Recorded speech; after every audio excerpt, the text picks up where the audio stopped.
안녕하세요. 여러분의 재간둥이 사이다 박슈디입니다. 자, 오늘 21대 국회 아마 5월 본회의가 열리는데요. 이태원 참사 특별법 합의가 됐다고 하지만 처리될 수 있을지, 또 최해병 특검법 등 여러 가지 논란이 되는 부분들이 있습니다. 반드시 좀 지켜봐야 될 것 같고요. 자, 오늘도 시원하고 재미있는 소식들로 여러분의 출근길 함께 하도록 하겠습니다. 생방송 중에 궁금한 점 있다면 댓글 부탁드리고요. 뉴스 인사이다 바로 시작하겠습니다.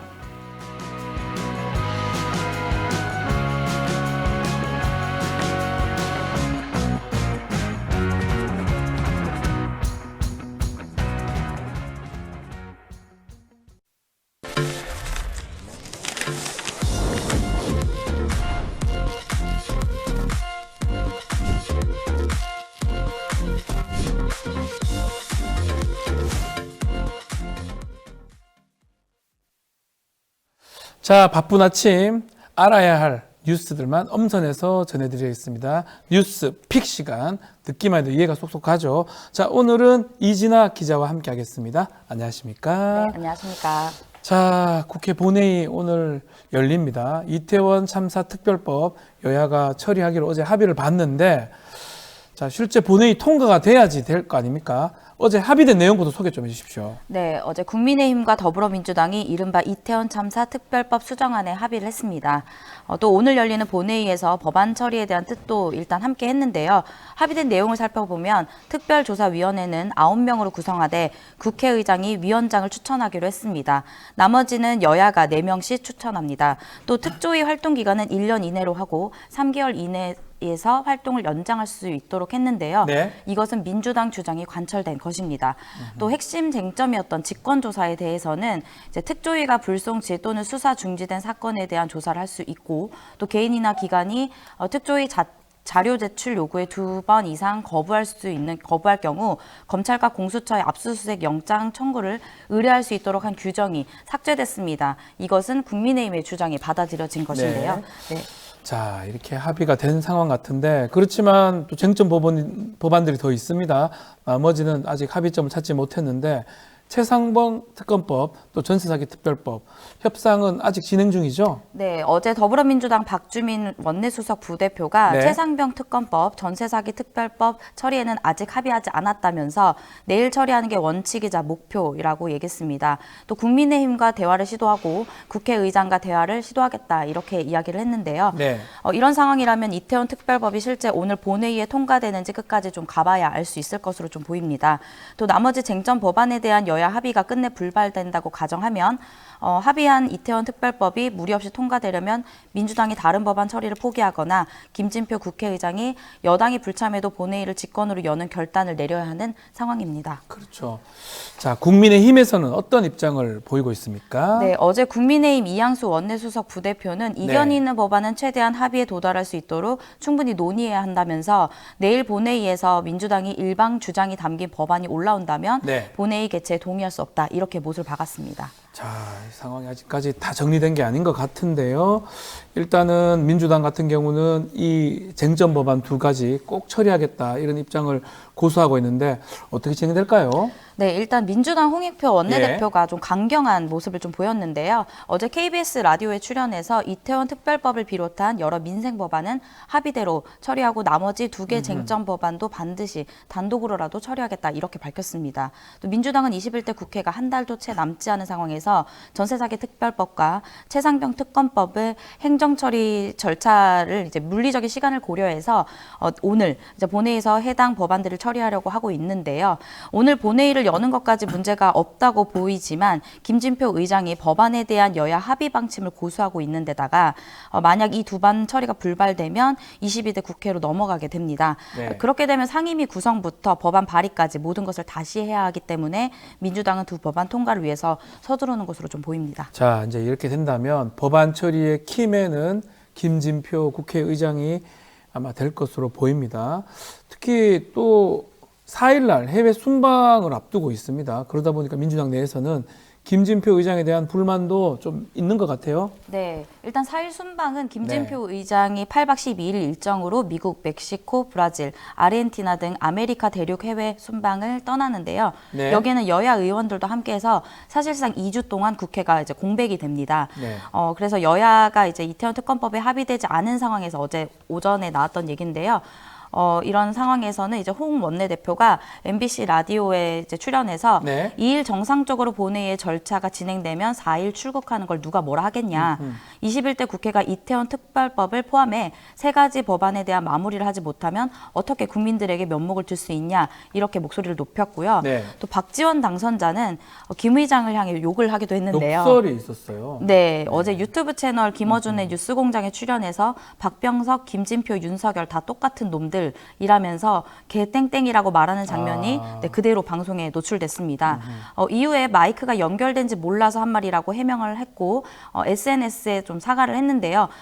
이 박 당선자의 발언은 그만큼 민주당 출신인 김진표 의장에 대한 불만이 민주당 내에서도 좀 커진 것으로 좀 보입니다. 네, 그것이 단적으로 드러난 예가 아닌가 그렇게 좀 보이는 상황인데요. 자, 국민의힘 이야기도 좀 해봐야 될 것 같습니다. 국민의힘은 차기 원내대표 선거 원래 3일이었는데 9일로 또 연결했어요. 네, 원래 이제 민주당이랑 똑같이 3일에 네. 그 선거를 하기로 했는데 국민의힘 윤재욱 대표가 대표 권한 대행 겸 원내대표가 지난달 30일 국회에서 당 원내대표 선출 선거관리위원회와 회의를 열고 선거일 변경을 의결했습니다. 이와 관련한 내용에 대해서는 이양수 선거관리위원장이 기자들을 만나서 4월 29일 당선인 총회에서 초선 당선인들 중심으로 후보의 정경과 철학을 알 수 있는 기회가 있었으면 좋겠다. 이런 의견들이 있어서 예. 연기를 한 것이다. 이렇게 설명을 했는데요. 따라서 후보 등록 기준일은 기존 1일에서 5일로 선거 운동 기간은 1일, 2일에서 5일에서 9일까지로 좀 늦춰졌습니다. 뭐 후보를 알 수 있는 기회 이거 반드시 필요한 것 같긴 한데 계속 보도가 됐던 사람이 찐윤이죠. 이철규 의원인데 이철규 의원에 대한 불만 때문이다 이런 얘기가 있어요. 네, 닭 안팎에서는 경선 연기 배경에 차기 원내대표로 유력하게 거론되는 이철규 의원에 대한 논란이 있다는 분석이 좀 나오고 있습니다. 네. 공천 과정에 깊이 관여한 데다가 총선 참패의 책임에 결코 자유로울 수 없는 이 의원이 원내 사령탑에 오르는 것은 부적절하다는 당내 비판 의식을 한 결정이라는 내용인데요. 여기에 대해서 이 위원장은 이 의원에 대한 호불호 때문에 경선을 연기했다라는 억측이 있을까봐 마련했다라면서 기자회견을 열었고요. 또 이 의원에게 긍정적인 방향으로 전환되도록 시간을 늘렸다는 얘기도 사실이 아니다 이렇게 선을 그었습니다. 네.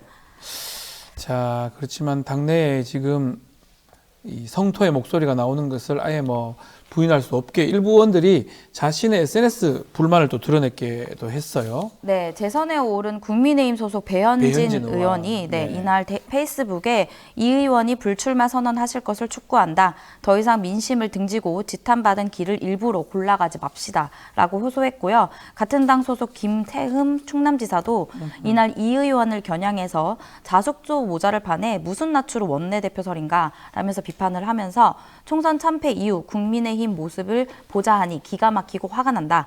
희망과 기대는 찾아볼 수 없고 죽어가는 정당 같다라고 날을 세웠습니다. 자, 이렇게 불만의 목소리가 나오니까 이철규 의원이 이 9일날 연기된 경선에 그러면 불출마하는 겁니까? 출마하는 겁니까? 네, 거기에 대해서는 좀 명확한 대답은 네. 내놓지 않았는데요. 어제 이 의원은 자신의 페이스북에 저는 지금까지 원내대표 선거와 관련해 어떠한 결정을 하거나 입장을 밝힌 적이 없다라면서 제 입장과 관련해 무분별한 언론 보도를 자제해 주시길 부탁드린다라고 작성을 했습니다. 네. 그리고 또 이날 취재진과 또 만났었는데요. 그래서 취재진이 이제 출마하는 거냐 불출마하는 거냐 물어봤더니 그 자체로 대답을 안 한다, 할 말이 없다 이렇게 일축했습니다.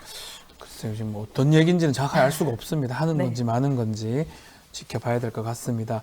자, 원내대표 지금 없기 때문에 구인난에 지금 국민의힘 빠져 있는데 당대표 선출 관련해서 출마자들은 상당수 있는 것으로 보입니다.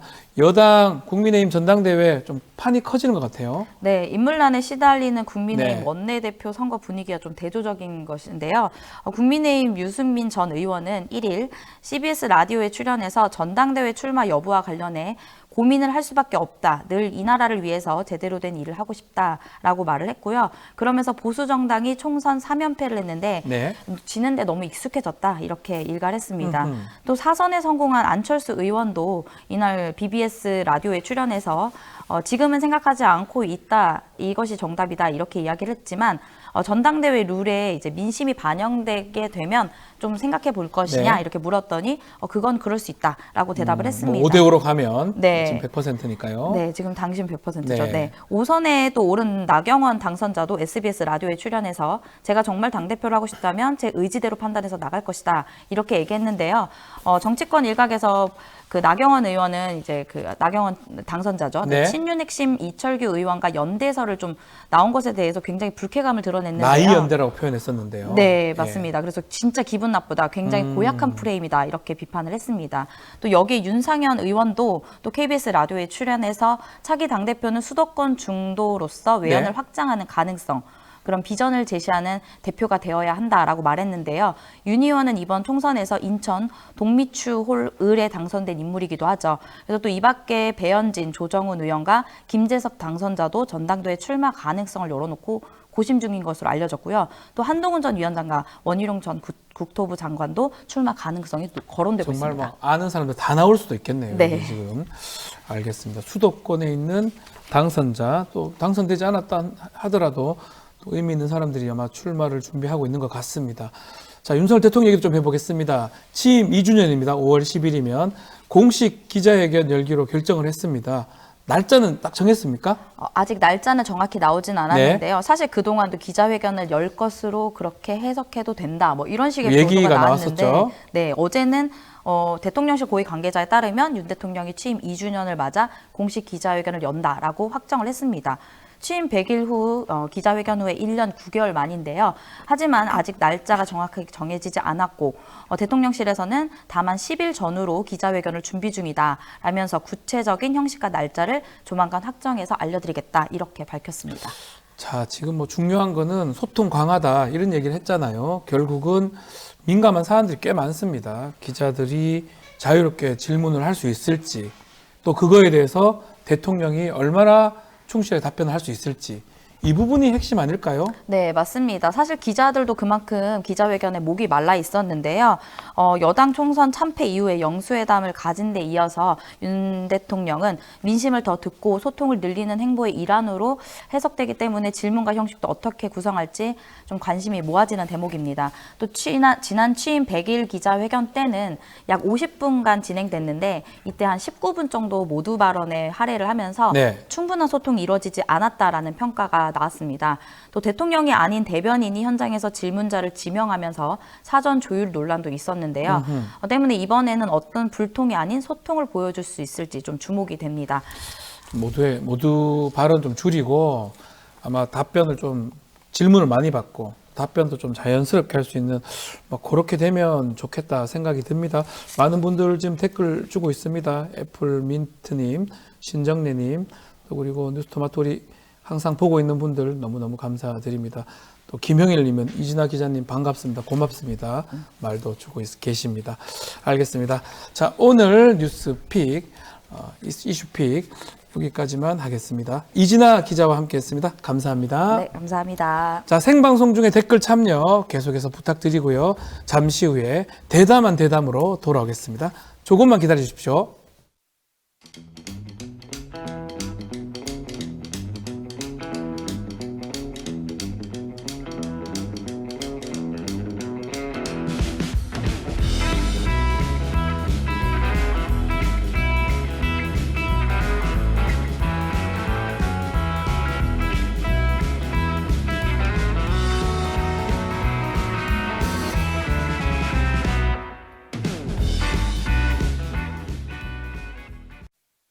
매일 10시 1시간만 투자하면 내 계좌도 10배거. 개장하자마자 급등? 따라잡아도 되나? 1분 대기조 점상이 답변해줍니다. 바쁜데 특징 중? 언제 공부해? 1시간만 투자하세요. 점상이 정리해줍니다. 단기로 치고 빠질 종목 없나? 매일 오전 10시 점상이 골라줍니다. 매일 오전 10시엔 점상을 잡아라. 유튜브에서 점상 시크릿을 검색하세요.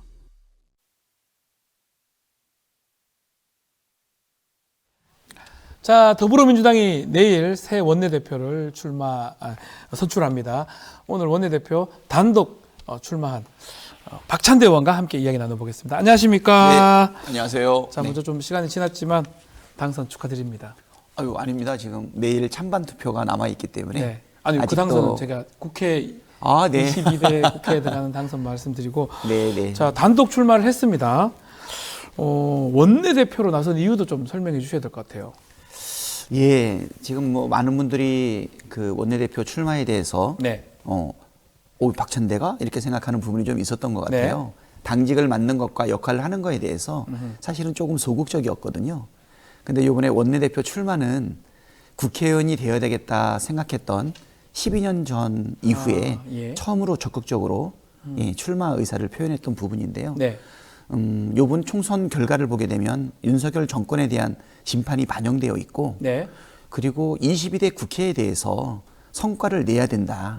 개혁국회를 만들어야 된다.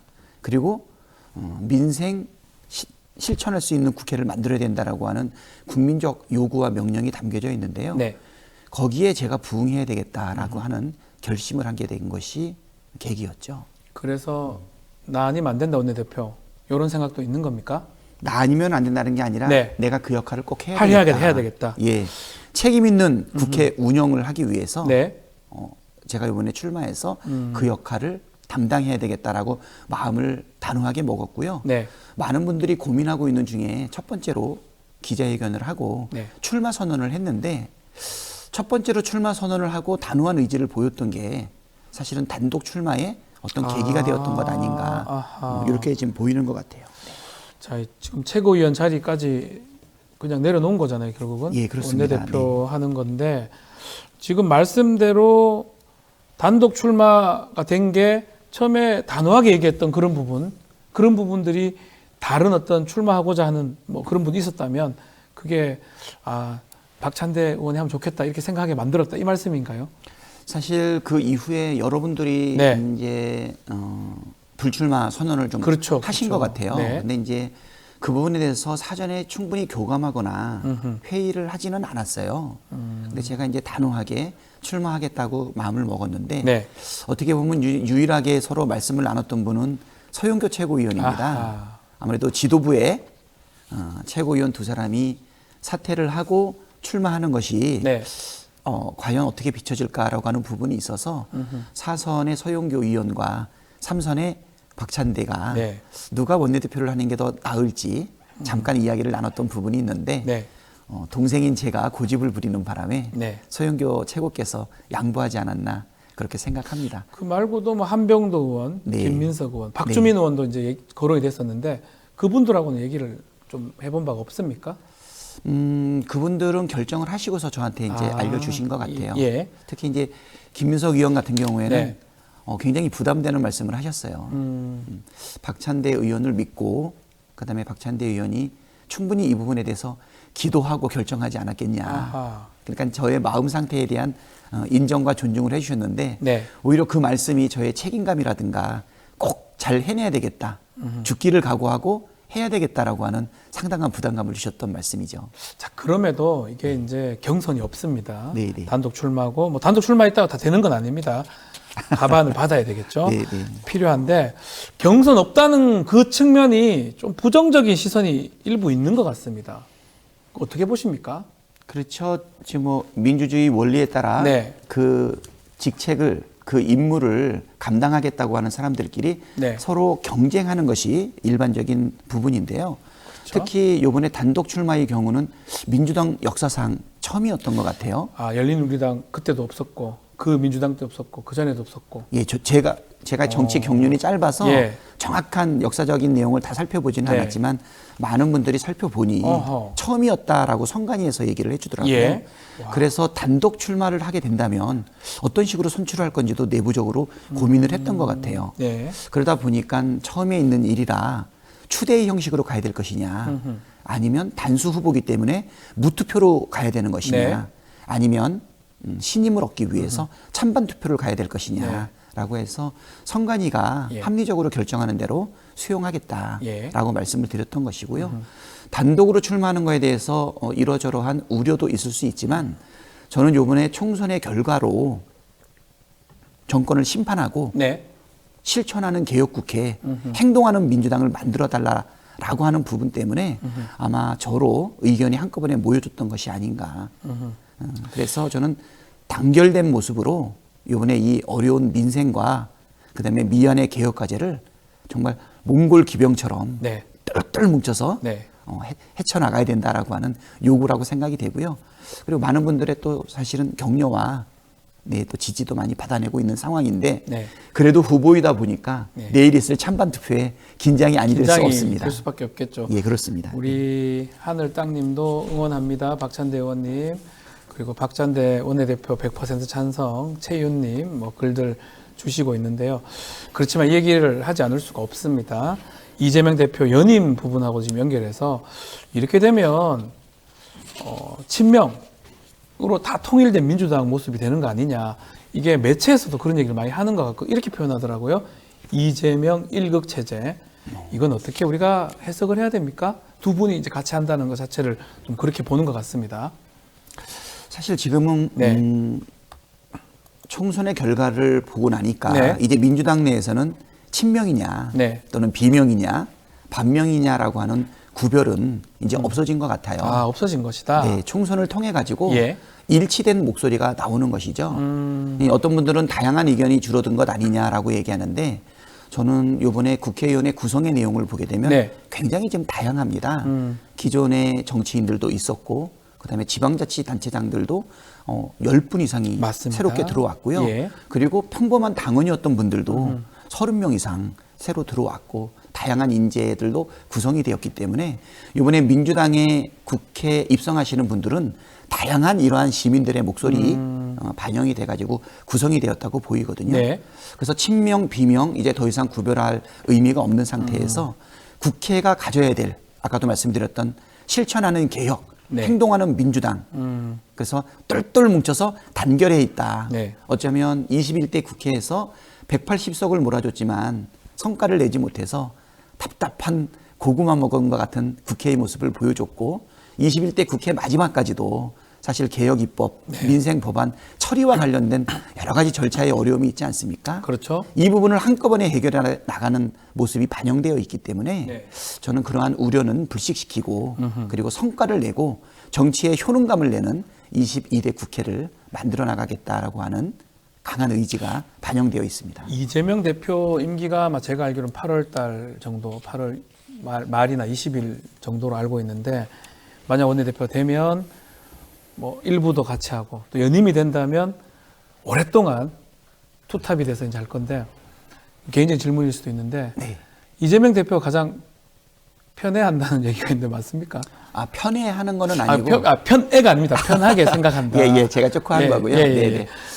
저를 편하게 생각하는 것도 저도 요즘 와서 좀 많이 편해졌어요. 아. 사실 이재명 대표하고 친명이니 비명이니 네. 이재명 개판이 이런 얘기가 나오는 거를 사실 저는 내부적으로는 어느 정도 거리를 뒀었던 이유가 21년 7월 1일 날 대선 캠프에 네. 합류하면서 이재명 대표하고 함께 일을 했기 때문에 그 전에 함께한- 별로 이렇게 친분은 별로 없었나요? 그렇죠. 아, 우리 당의 2021 대선 후보의 한 분이었고 예. 관심 있는 사실 유력 정치인의 한 분이었기 때문에 네. 특별히 알려진 것 이상으로 개인적인 친분 관계가 있지는 않았습니다. 3년이 채 경과하지 않았기 때문에 예. 사실 그분과 함께한 시간이 길지 않아서 편하지 않은 부분도 있었는데 네. 요번에 3번의 죽을 고비를 넘기는 거를 옆에서 지켜봤죠. 뭐 테러 당하고 뭐 몇 번 예, 있었잖아요. 24일간 네. 단식하는 그 과정 단식 부분도 속에서 있었고. 아침마다 정말 밤마다 그 모습을 지켜보면서 네. 그랬고 두 번째로는 또 체포 동의안이 국회에서 가결돼서 네. 그 단식으로 인해서 거의 초죽음이 되어 있는 그 사람이 네. 수원지검에 나가서 또 프레스 앞에 서 있는 모습, 네. 그리고 기각이 돼서 살아나오는 모습, 그리고 실질적인 테러를 당해서 바로 생명이 어떻게 될지 모르는 그러한 죽음의 고비를 넘기는 것을 곁에서 지켜보게 되니까 네. 아 참으로 그러한 내용들 때문에 네. 이제 제가 그분을 다 내려놓고 보게 되지 않았나. 뭐 저뿐만은 아닐 거라고 생각합니다. 많은 분들이 그 이재명 대표의 그 고난받는 모습을 네. 보면서 힘이 돼줘야 되겠다. 함께 해야 되겠다. 근데 더 중요한 거는 이재명 대표이기 때문에 힘이 돼줘야겠다는 것이 아니라 네. 국민들과 당원들이 압도적으로 선택한 우리의 첫 번째 가는 일꾼 아니겠습니까? 네. 그러니까 1등 머슴, 마름, 네. 그리고 우리는 작은 머슴. 네. 그래서 이재명 대표 깃발 아래 똘똘 뭉쳐서 국민의 뜻을 관철할 필요가 있다 생각하는데요. 네. 오히려 이재명 대표가 저를 편하게 대하신다기보다는 제가 이제 이재명 대표를 마음을 열고 대하는 그 정도가 되지 않았나 생각하는데 많은 분들이 아마 그럴 거라고 생각합니다.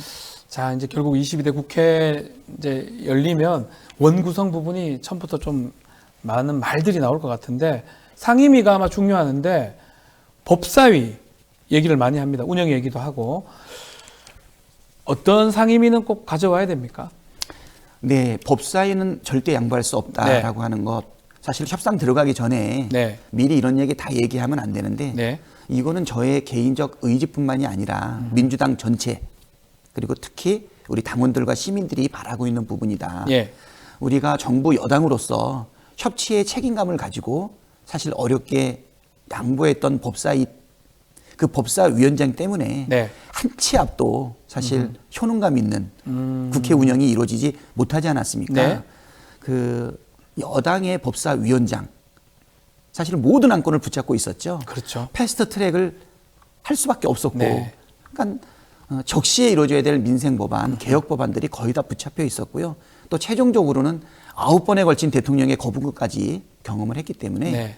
이번에 압도적으로 민주당을 다시 한번 밀어준 민심을 받들어서 책임 있는 국회 운영을 위해서는 법사위 그리고 하나 더 얘기한다면 운영위까지도 국회 운영위, 예. 우리가 반드시 이건 양보할 수 없다. 두 가지는- 이것만큼은 반드시 관철해야 된다.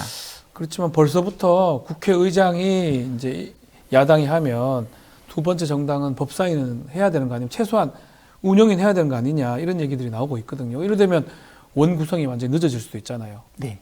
그러면 원내대표로서 좀 책임감이 또 있을 것 같기도 하고요. 그럴 때는 원칙대로 네. 법에 따라 운영을 해야 되겠죠. 네. 상임위원장은 국회법에 따르면 그렇죠. 다수결로 하도록 되어 있습니다. 하지만 협치의 이름으로 고운 마음으로 네. 사실은 서로 협의해서 양보하고 나누는 전통이 있었는데 그것이 삼권 분립 국가의 네. 입법기관으로서의 국회의 기능을 저하시키고 네. 그리고 국민들이 기대하고 있는 적시 그다음에 신속한 때에 맞는 여러 가지 기능을 만약에 막는다라고 하면 국회법에 따른 원칙에 의해서 네. 신속하게 상임위원장을 결정해야 된다고 생각을 합니다. 제가 볼 때는 국힘당 입장에서는 우리의 단호한 의지를 보고 네.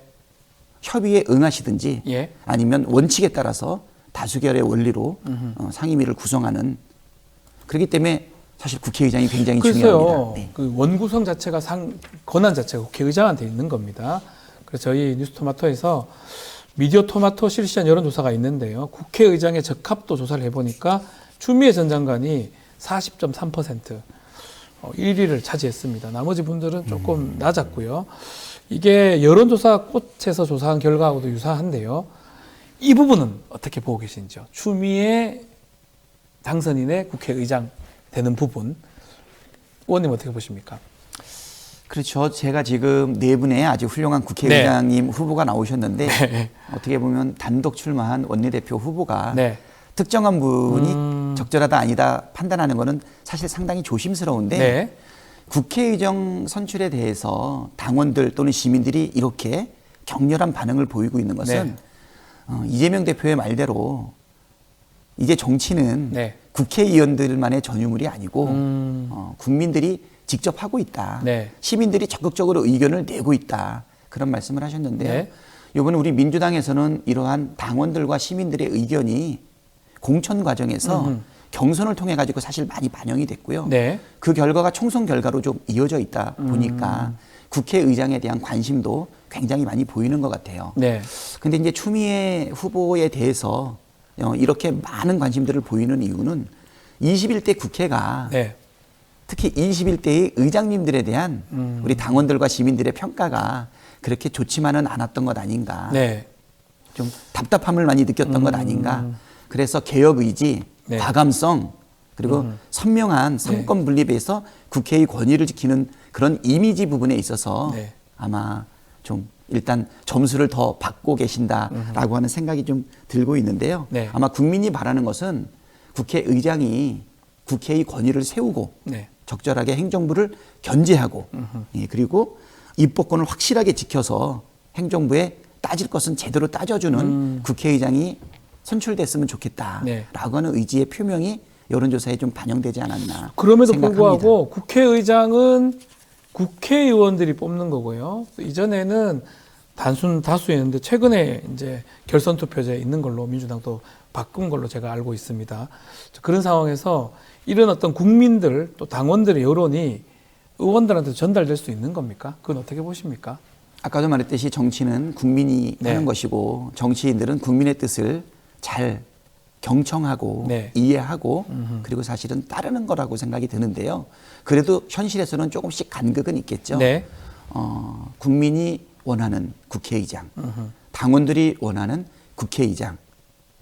그런데 투표권을 갖고 있는 국회의원. 네. 그 사이에 간극이 있는 것 같지만 점점 그 간극은 좁혀져 가고 있다. 네. 완전히 여론을 배제하거나 무시하기는 어렵고 직간접적으로 상당한 영향을 미친다. 네. 그래서 국회의원들이 선호하는 국회의장과 당원들, 시민들이 선호하는 국회의장 사이에 간극은 점점 좁혀져 가고 있는데 거기서 어떤 점에서 결정이 되는 것이냐가 네. 지금 시대의 큰 변화 아닌가 네. 이렇게 생각이 되고요. 어떻게 보면 어떤 분들은 이번에 국회의장의 선발이 네. 당원이 주인되는 민주당 또는 시민들의 의견이 반영되고 시민들이 정치를 하는 것이고 네. 우리들은 거기에 따른다라고 하는 부분이 어느 정도 선까지 실현되는지를 보는 마지막 시험대로 보는 분들도 계시더라고요. 알겠습니다. 자, 오늘 본회의도 예정되어 있습니다. 본회의 열리는 거는 맞죠? 이번에 이제 이태원 참사 특별법이 네. 합의가 됐기 때문에 이 법안 처리를 위해서도 지금 열릴 것으로 보이고 있습니다. 네. 자, 지금 다른 법안들도 쟁점 법안이 2개가 있습니다. 최상병 특검, 또 전세 사기 특별법 등등 이런 법안들 같이 다 처리가 될 수 있는 겁니까? 어떻게 되는 겁니까? 네, 저희는 뭐 그 부분에 대해서 강력하게 네. 요청하고 있고요. 홍익표 원내대표 어제 배웠는데 네. 우리의 의지는 분명하고 국회의장도 적극적이시다. 그렇기 때문에 그래도 조심스럽지만 네. 좋은 결과를 우리는 기대하고 있는데요. 만약에 지금 총선의 결과를 네. 보고서도 정부 여당에서 이 부분을 마지막까지 거절하거나 거부한다면 더 큰 국민의 심판을 받지 않을까 네. 이렇게 생각이 되고요. 저 이태원 참사 특별법은 국민의 생명과 안전을 지키는 것이 정부의 제1책무라고 하는 것을 네. 정말 보여주는 것이고요. 원인을 살펴봐야 되지 네. 않겠습니까? 전세 사기 이거야 민생에 정말 특히 우리 청년들 그렇죠. 예, 예. 고통이 그대로 담겨져 있는 것이고요. 그다음에 우리 최혜병 예, 이것도 사실 나라를 지키기 위해서 꽃다운 희생이 이루어졌는데 예. 이거를 국가 권력으로 그 의혹을 막아서야 되겠습니까? 이 세 가지는 총선 민심의 결과를 정부 여당이 얼마나 진정성 있게 받느냐라고 하는 저는 시금석이 된다고 봅니다.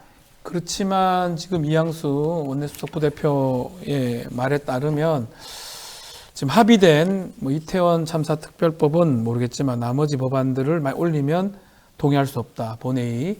그렇다면 결국 또 국회의장의 권한이 되게 중요합니다. 국회의장이 이제 올리냐 마냐 결정할 수 있기 때문에. 근데 또 해외 또 순방도 한다고 하고요. 어떻게 보십니까? 저는 국회의장이 마지막에는 네. 우리 국민들이 바라는 시원스러운 입법부의 수장으로서 네. 네, 결단을 내려주시기를 희망하고 있고요. 그렇게 되지 않을까 판단하고 있습니다.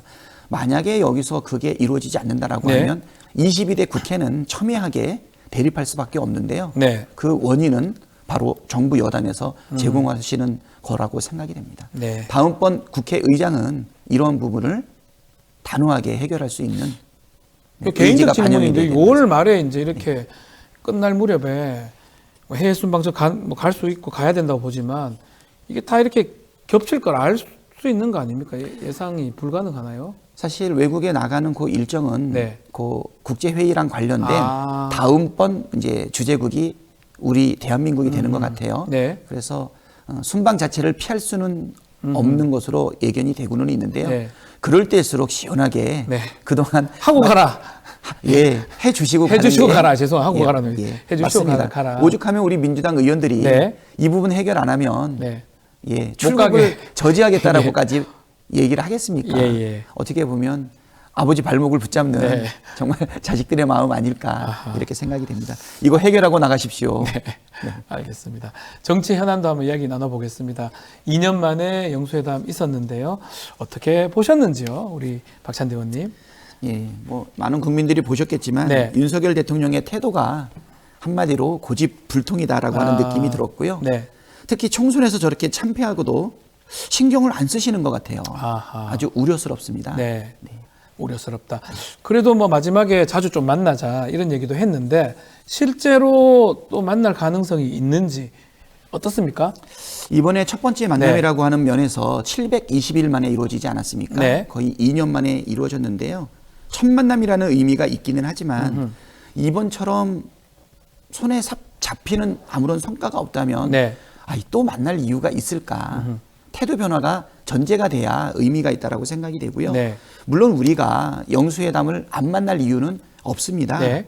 그렇지만 대통령께서 진심으로 소통하고 경청하려는 자세가 있어야만 가능하지 않겠나 네. 조심스럽게 예견합니다.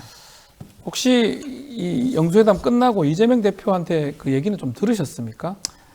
예, 뭐 딱 한마디로 말하면 예. 정말 답답하고 답답하다. 예. 그리고 성과 부분에 있어서는 네. 너무 아쉽다라고 말씀을 했고요. 제가 그 자리에 있었어도 네. 똑같은 심정이었을 거라고 생각이 됩니다. 특히 이제 민생이 너무너무 어렵잖아요. 그렇죠. 우리 경제를 구성하는 데 있어서 경제를 제대로 돌리려면 우리 경제학 원론에도 나오는 Y는 C 더하기 I 더하기 뭐 이런 거 있잖아요. 저는 X 뭐 법학을 전공해 잘 모르는데 그러니까 예, 맞습니다. 결국은 소비가 활성화되거나 아니면 투자가 활성화되거나 아니면 수출이 잘 되거나 예. 사실 다 어렵지 않습니까? 뭐라고 잘 돼야 되는데 하나도 안 되고 그러면 있습니다. 다 안 되고 있기 때문에 예. 마지막 관건이 뭐냐면 정부 재정 지출을 통해 가지고 마중물을 돌리는 게 정부의 역할인데 그렇죠. 움켜쥐고 아무것도 안 하고 있어요. 점점 국가 경제가 돌아가지 않고 있는데 네. 그래서 우리가 민생 회복 지원금까지 요청을 했는데 네. 그것까지 거부하고 있지 않습니까? 참으로 답답하고 국민들한테 성과를 안기지 못해서 정말 아쉬웠을 것이라고 생각이 되고요. 아하. 계속 국민의 목소리를 대변해서 네. 민생 그다음에 개혁에 대한 목소리를 높여야 된다. 정말 언제까지 거부권을 행사할 수 있는지 네. 우리가 지켜볼 거고요. 그리고 나는 정부 여당에 소신 있는 의원들께서도 참여하는 분들이 계실 것 같아요. 아하. 최해병 특검법에 대해서는 벌써 여러 사람의 네. 여당 의원들이 동조하고 있지 않습니까? 민생 법안에 대해서 언제까지 거부할 것이냐 하는 부분도 있고요. 네. 뭐 아까 말씀을 좀 들어보니까 전 방송을 보니까 저쪽에 원내대표 선출과 관련해서 네. 친윤 일색으로 또 가는 것 아니냐고 하는 네. 부분에 있어서 사실은 상당한 비판이 있지 않습니까? 그렇죠. 예. 정치적인 현안 부분에 있어서 소신 있는 정부 여당 의원들의 목소리가 나온다라고 하게 되면 네. 대통령실에서도 전향적인 국정 기조를 좀 바꿔줘야 되지 않을까. 민생 정책에 대해서, 네. 재정 지출에 대해서도 적극적인 행보를 기대를 합니다. 결국 국민이 원하는 대로 정치인이 따를 수밖에 없다는 것 네. 인식했으면 좋겠습니다. 네. 자, 그리고 또 지난주에 또 의미 있었다고 좀 분석되는 게 조국 혁신당의 조국 대표하고 이재명 대표 만남 또 술도 한잔 했다고 하는데요. 이제 22대 국회에서 조국 혁신당하고는 어떤 관계를 유지해야 된다고 보십니까? 지금 우리 민주당 의석수가 171석, 네. 조국 혁신당의 의석수가 12석. 네. 우리 민주당 입장에서 볼 때는 국민이 원하는 네. 개혁 국회를 만들기 위해서는 조국 혁신당은 확실한 우군이다. 우군이다. 예. 이렇게 생각을 하고요. 상호 긴밀하게 협력할 것은 협력하면서 네. 반드시 성과를 낼 필요가 있다. 사실 우리가 개혁 입법, 민생 입법을 낼 때 상대방이 동의하지 않는다면 네. 사실 국회법에 따라서 패스트 트랙 가야 되지 않습니까? 네. 그럴 때 패스트 트랙 가고 또 그거를 180석 돼야 되니까요. 그렇죠. 네. 그다음에 또 나중에 필리버스터 들어가면 네. 또 마냥 지연할 수 있는데 180석이 확보되면 그거를 다 중단시킬 수가 있어요. 그렇죠. 그런 면에서는 신속하게 민생 입법과 개혁 입법을 할 수 있는 확실한 우군이다라고 네. 생각이 됩니다. 물론 서로 다른 정당이기 때문에 네.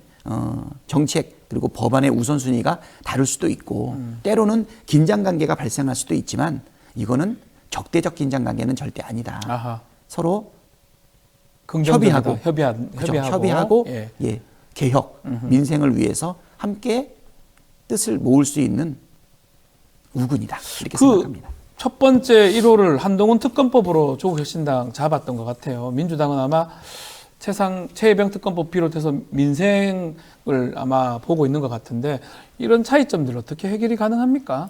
제가 볼 때는 한동훈 특검법을 네. 총선 1호 법안으로 조국 혁신당에서 낸다고 했는데요. 네. 12분의 의원이 있기 때문에 이제 발의는 가능하시지 않습니까? 네. 결국은 표결할 때 과반에 될 거라고 생각이 되는데요. 과반이, 예. 네. 저는 우리 당의 의원들 중에서 네. 한동훈 특검법에 대해 가지고 동의하는 분들이 상당히 많을 거라고 생각해요. 아, 동의할 것이다. 예. 당론으로 정하지 않는다 하더라도 난 충분히 통과될 만한 컨센서스는 만들어져 있지 않나 생각이 되고요.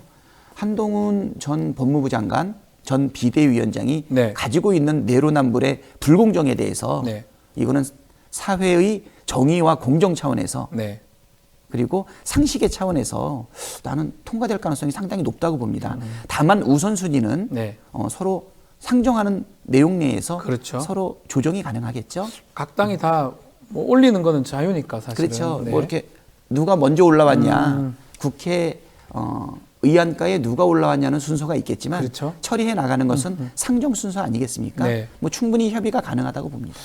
댓글에 이게 청나무님이 저랑 우리 박찬대 의원님 닮았다는 얘기 많이 하시는데 네. 기분 나쁜 건 아니죠. 아유, 기분 좋습니다. 예전에 예, 한번 예, 어떤 예. 다른 어떤 장소에서 둘이 같이 이제 사회 비슷하게 썼던 적이 있는데 그런 얘기 그때도 들었었거든요. 닮았다고. 저는 잘생긴 사람 옆에만 가면 닮았다 그러더라고요. 제가 그런 소리를 들었는데 감사합니다. 예. 예, 예. 마지막으로 좀 하고 싶은 말, 또 22대 국회에서 또 앞으로 어떤 또 목적을 갖고 또 소명 의식을 갖고 할지 말씀 좀 부탁드리겠습니다. 예, 끝으로 드리고 싶은 말은 윤석열 대통령께 한마디 드리고 싶습니다. 총선 민심에 대해서 혹시 완전히 오판하고 계신 것 아닌가 이렇게 생각하고 있는데요. 총선 결과는 지금까지의 윤석열 정부의 국정 운영에 대해서 국민들께서 낙제점을 드린 거다. 방향도 잘못됐고 태도도 잘못되어 있다는 것인데요. 근데 대통령께서는 국정의 방향은 맞았지만 소통이 부족했다는 식의 자기 위안을 삼고 있으니까 우리 국민들께서 이 부분에 대해서 아연실색하고 있다는 거 말씀드리고 싶습니다. 총선 민심을 제대로 받들어서 전면적인 국정 운영 기조 쇄신을 해야 그래야 살 수 있는 길이 열린다라는 점을 아시기를 바라고요.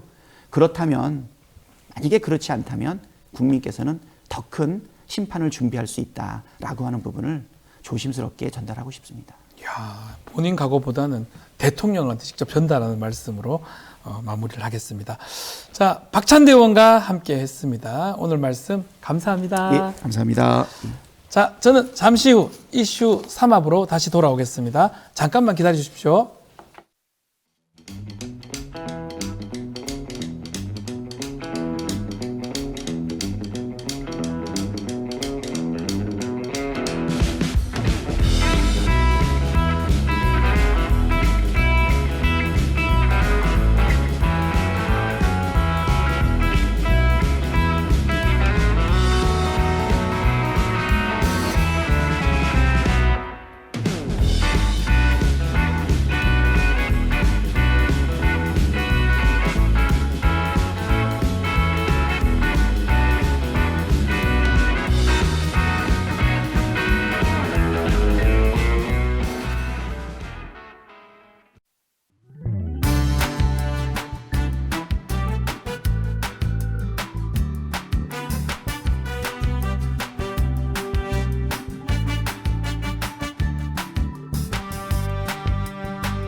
자, 매주 목요일 톡 쏘는 정치평론 시사 맛집 이슈 삼합 시간입니다. 자, 오늘도 김필성 변호사 또 신유진 변호사와 함께 하겠습니다. 안녕하십니까? 안녕하세요. 안녕하십니까? 두 분하고 있으면 이제 든든합니다. 이게 나이대가 이제 같다 보니까 공감하는 것도 비슷한 것 같고 대화도 비슷해서 너무 좋기도 하고 그래도 오늘 또 고정 질문으로부터 시작을 좀 하겠습니다. 한 주 동안 가장 주목했던 이슈 또 인상적이었던 부분 우리 신주인 변호사님부터. 오늘 질문에도 있는데 네. 영수회담을 빼놓고는 이야기를 할 수가 없을 것 같아요. 네. 영수회담 그 모습을 보면은 네. 모두 발언에서 이재명 대표의 그 A4 10장에 네. 달하는 그 내용이 굉장히 날카로운 내용이 많았지 않습니까? 그쵸. 독재 이야기도 있었고 그리고 말폭탄이 진짜 폭탄이 될까 두려워하는 세상이다.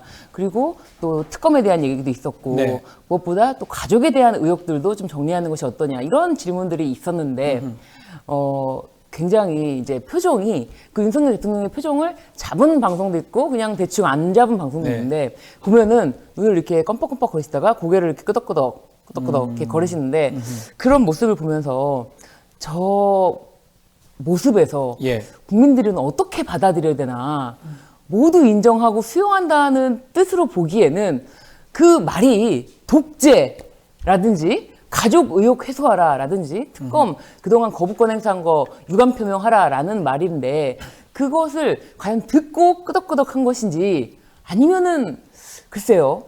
그 상황에서 잠시 이제 유체 이탈을 통해서 네. 다른 생각을 한 게 아닌가 싶을 정도로 그냥 끄덕끄덕 하는 게 굉장히 인상적이었다. 네, 그래서 제가 보기에는 그런 끄덕끄덕 하는 모습은 본인이 이제 카메라가 있을 당시에 카메라에서는 그동안의 불통의 자신의 이미지를 쇄신해야 한다는 네. 그런 강한 어떤 글쎄요, 어떻게 보면은 누군가의 어떤 뭐 대통령실이라든지 아니면 비선이라든지 누군가의 어떤 그 불통의 이미지를 벗자라는 강한 주문에 맞춰서 행동을 해야 되는데 그 이야기가 이제 이미 안 듣고 있는 게 아닐까 싶을 정도의 모습이었다. 그런 생각이 들었어요. 영수회담에서 끄덕끄덕거리는 모습 저도 가장 그 눈에 띄었던 것 같기도 한데 우리 김 변호사님은 뭐 이 얘기해도 좋고요. 가장 인상적이었던 장면 있을까요? 지금 이제 영수회담 문제는 좀 이따 다시 얘기가 나올 것 같으니까요. 제가 이제 눈여겨봤던 걸 말씀을 좀 드릴게요. 지난 금요일 무렵에 이제 경제지들에서 뉴스가 어떻게 쏟아진 게 있는데 뭐가 있냐면요. 제가 이제 머니투데이를 이제 펴놓고 있는데 민간이 이끈 1분기 1.3% 깜짝 성장. 성장률 눈높이 높인다. 그러면서 우리나라 GDP가 엄청 이제 지금 이제 실적이 좋아진 것처럼 뉴스가 확 쏟아져서 나왔어요. 봤어요, 저도. 예. 예, 근데 이제 그 뉴스 나오고 나서 3일 후에, 3, 4일 후에 이제 다시 경제지에서 단독 멕시코에도 밀렸다. 그렇죠. 인니에도 역전. 순위 떨어졌다. 예, IMF 정부. 지금 인도네시아에 이런 식으로 하면 2029년에 인도네시아한테도 역전을 당할 것이다. 그러니까 지금 우리나라 GDP 상황이 엉망이라는 그런 IMF나 외국의 지적이 있었단 말이에요. 뉴스가 정반대죠. 근데 이 뉴스가 난 다음 날 한덕수 국무총리가 이제 국무회의에서 뭐라고 했냐면 1분기 GDP 민간 주도 성장이라고 또 이걸 자화자찬하는 얘기를 하면서 물가 안정도 뒷받침돼야 될 것이다라는 얘기를 했어요. 그러니까 뭐 지금 이제 민생 얘기 계속 나오고 있습니다. 지금 우리나라 뭐 이제 뭐 GDP니 뭐니 이런 문제들 떠나서 숫자를 떠나서 당장 이제 저 자영업자들 이런 분들 만나서 해보면 얘기를 해보면 전부 죽겠다 그러거든요. 그렇죠. 정말 이거 너무 힘들다고 해요. 이거는 무슨 수치 이런 게 아니라 뭔가 체감하는 문제인데 그리고 여기에 대해서 IMF나 이런 외국 금융기구나 전문가들도 지적하고 있는 상태에서 여전히 우리나라 이제 경제지들, 언론들, 그 다음에 이제 고위 책임지고 있는 이 국정을 책임지시는 분들은 전혀 인식을 못 하고 있는 거예요. 오히려 우리나라 문제 없다는 얘기만 반복하고 있다. 이런 사실 이게 제가 전에도 비슷한 얘기를 여기서 하신 적이 있었던 것 같은데 경제가 어렵고 GDP 상황이 어렵고 이런 것들이 어려우면 국가가 총력을 다해서 이거를 바로잡으려고 노력을 해도 상당한 많은 어려움과 고통과 뭐 시간들이 필요하단 말입니다. 그 사이에 국민들이 감내해야 될 게 큰데 문제가 없다고 인식하고 있으면 이건 나아질 가능성이 없는 거잖아요. 없죠. 그래서 이게 보면서 야 이건 단순히 이제 우리나라 경제 상황이 어렵다라는 문제만 이제 수준만이 아니라 이게 그 이상의 지금 좀 절망적 상황이 아닌가라는 그런 생각이 들어요. 정부나 집권하는 쪽에서 인식을 못 하고 있다. 네. 이렇게 보시는 거군요. 예. 보도도 그렇고 그런 부분들이 더 나빠질 수 있다, 안 좋다 이렇게 예상을 하는 것 같습니다.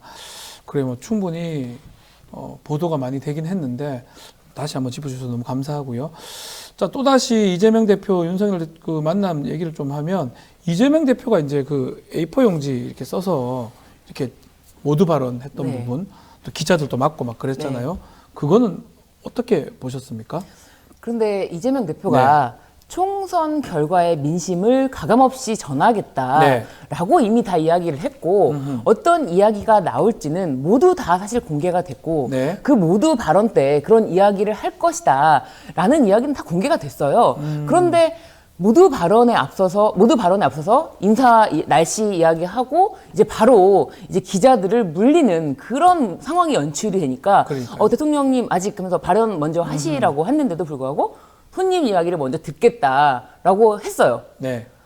그럴 때 그 이야기는 모두 나올 것이다라고 다 예상을 했어야 되는데 사실 이게 끝나고 나서 대통령실에서는 그 부분은 예상하지 못했다. 아, 예상을 못했다. 네, 그렇게 또 이야기하는 것도 있고 그런 것에 대해서 준비를 미리 안 했다는 것이 영수회담 준비에 있어서 그 실무진들이 제대로 일을 하지 않았다는 것이 드러나고 그 일을 할 수 있는 모두 발언을 준비할까요? 라고 뭐 그런 얘기가 있었겠죠, 최소한에. 네. 그런데 필요 없다라고 하지 않았을까. 괜찮다, 필요 없다라고 했을 것 같아요. 그래서 그런 이야기를 전부 다 전달을 모두 발언에서 반드시 할 것이다라는 것을 네. 알고 있었음에도 불구하고 그런 준비가 전혀 안 돼 있고 대통령은 역시나 준비가 안 된 상태에서 그 모두 발언에 대해서 들었을 때 자신의 반응이 방송에는 나갔는데 이거를 듣고 정말 경청을 하자니 경청을 할 수 없는 내용이라고 생각해서 그냥 듣지 않은 상태에서 그냥 방송만 생각하고 이미지 방송, 관리만 한 게 아니었나. 카메라가 돌고 있으니까. 네네네.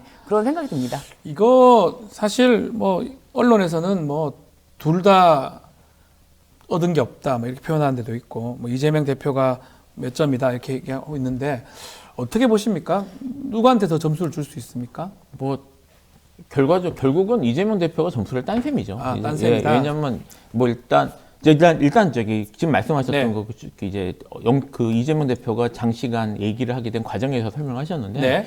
이걸 이제 뭐 이재명 대표가 노리고 했다 뭐 이런 얘기들도 있어요. 근데 저는 그렇게 볼 수는 없을 것 같고 네. 왜냐하면 지금 했던 것처럼 말씀하신 것처럼 대통령이 먼저 얘기하시라고 해가지고 자리를 네. 마련해 준 거거든요. 게 아니라 그 윤석열 대통령께서 얘기를 본인이 길게 하셨으면 이재명 대표가 그렇게 하기는 어려웠겠죠. 못했겠죠. 예, 그래서 예. 그런 것들 때문에 저는 이재명 대표가 하고 싶은, 그러니까 영수회담 준비를 해간 거를 지금 여기서 얘기를 해야 될 상황인 것 같다고 그래서 꺼내서 본 네. 거라고 저는 생각을 해서 이걸 뭐 이재명 대표가 정치적으로 노렸다거나 계획했다고 보지는 않고요. 네. 다만 이제 그 의제나 이런 것들에 있어서 이재명 대표가 민심 문제에 대해서 자기 나름 고민을 하고 어떤 걸 얘기할지 미리 준비해서 해갔다는 모습을 맞습니다. 보였잖아요. 예. 그 점에 있어서는 이재명 대표가 점수를 더 땄다고 보는 게 현안은 거의 다 가지고 볼 수 있을 것 같고 사실 이제 저는 지금 저기 영수회담에서도 지금 드러났지만 네. 아까 얘기한 거가 좀 연결이 되는데요. 네. 그 어떤 느낌이 최근에 계속 드냐면 뭐 이제 좀 거슬러면 대파 사건도 사실 다 연결되는 것 같긴 합니다만 대통령이 민생이 어떻게 돌아가는지 그 여론이 어떻게 돌아가는지에 대한 그런 제대로 된 그 상황 파악이나 이런 것들을 못 하고 있다. 근데 이것이 상황 파악을 못 하고 있다는 게요. 그러니까 지금 이제 사실 모든 이제 그 공격이나 아니면 비판이 윤석열 대통령에게 개인에게 집중되고 있고 예. 사실 결국은 그분이 국정 책임자이기 때문에 그분한테 이 최종적 책임을 지는 건 맞는데 현 상황에서는 이게 지금 상황이 뭐 현 상황이나 민심이나 아니면은 뭐 돌아가는 이런 것들이 보고가 제대로 안 되고 있는 게 아닌가. 보고가 안 되고 있다. 예를 들어 그 문제의 대파 발언도요. 네.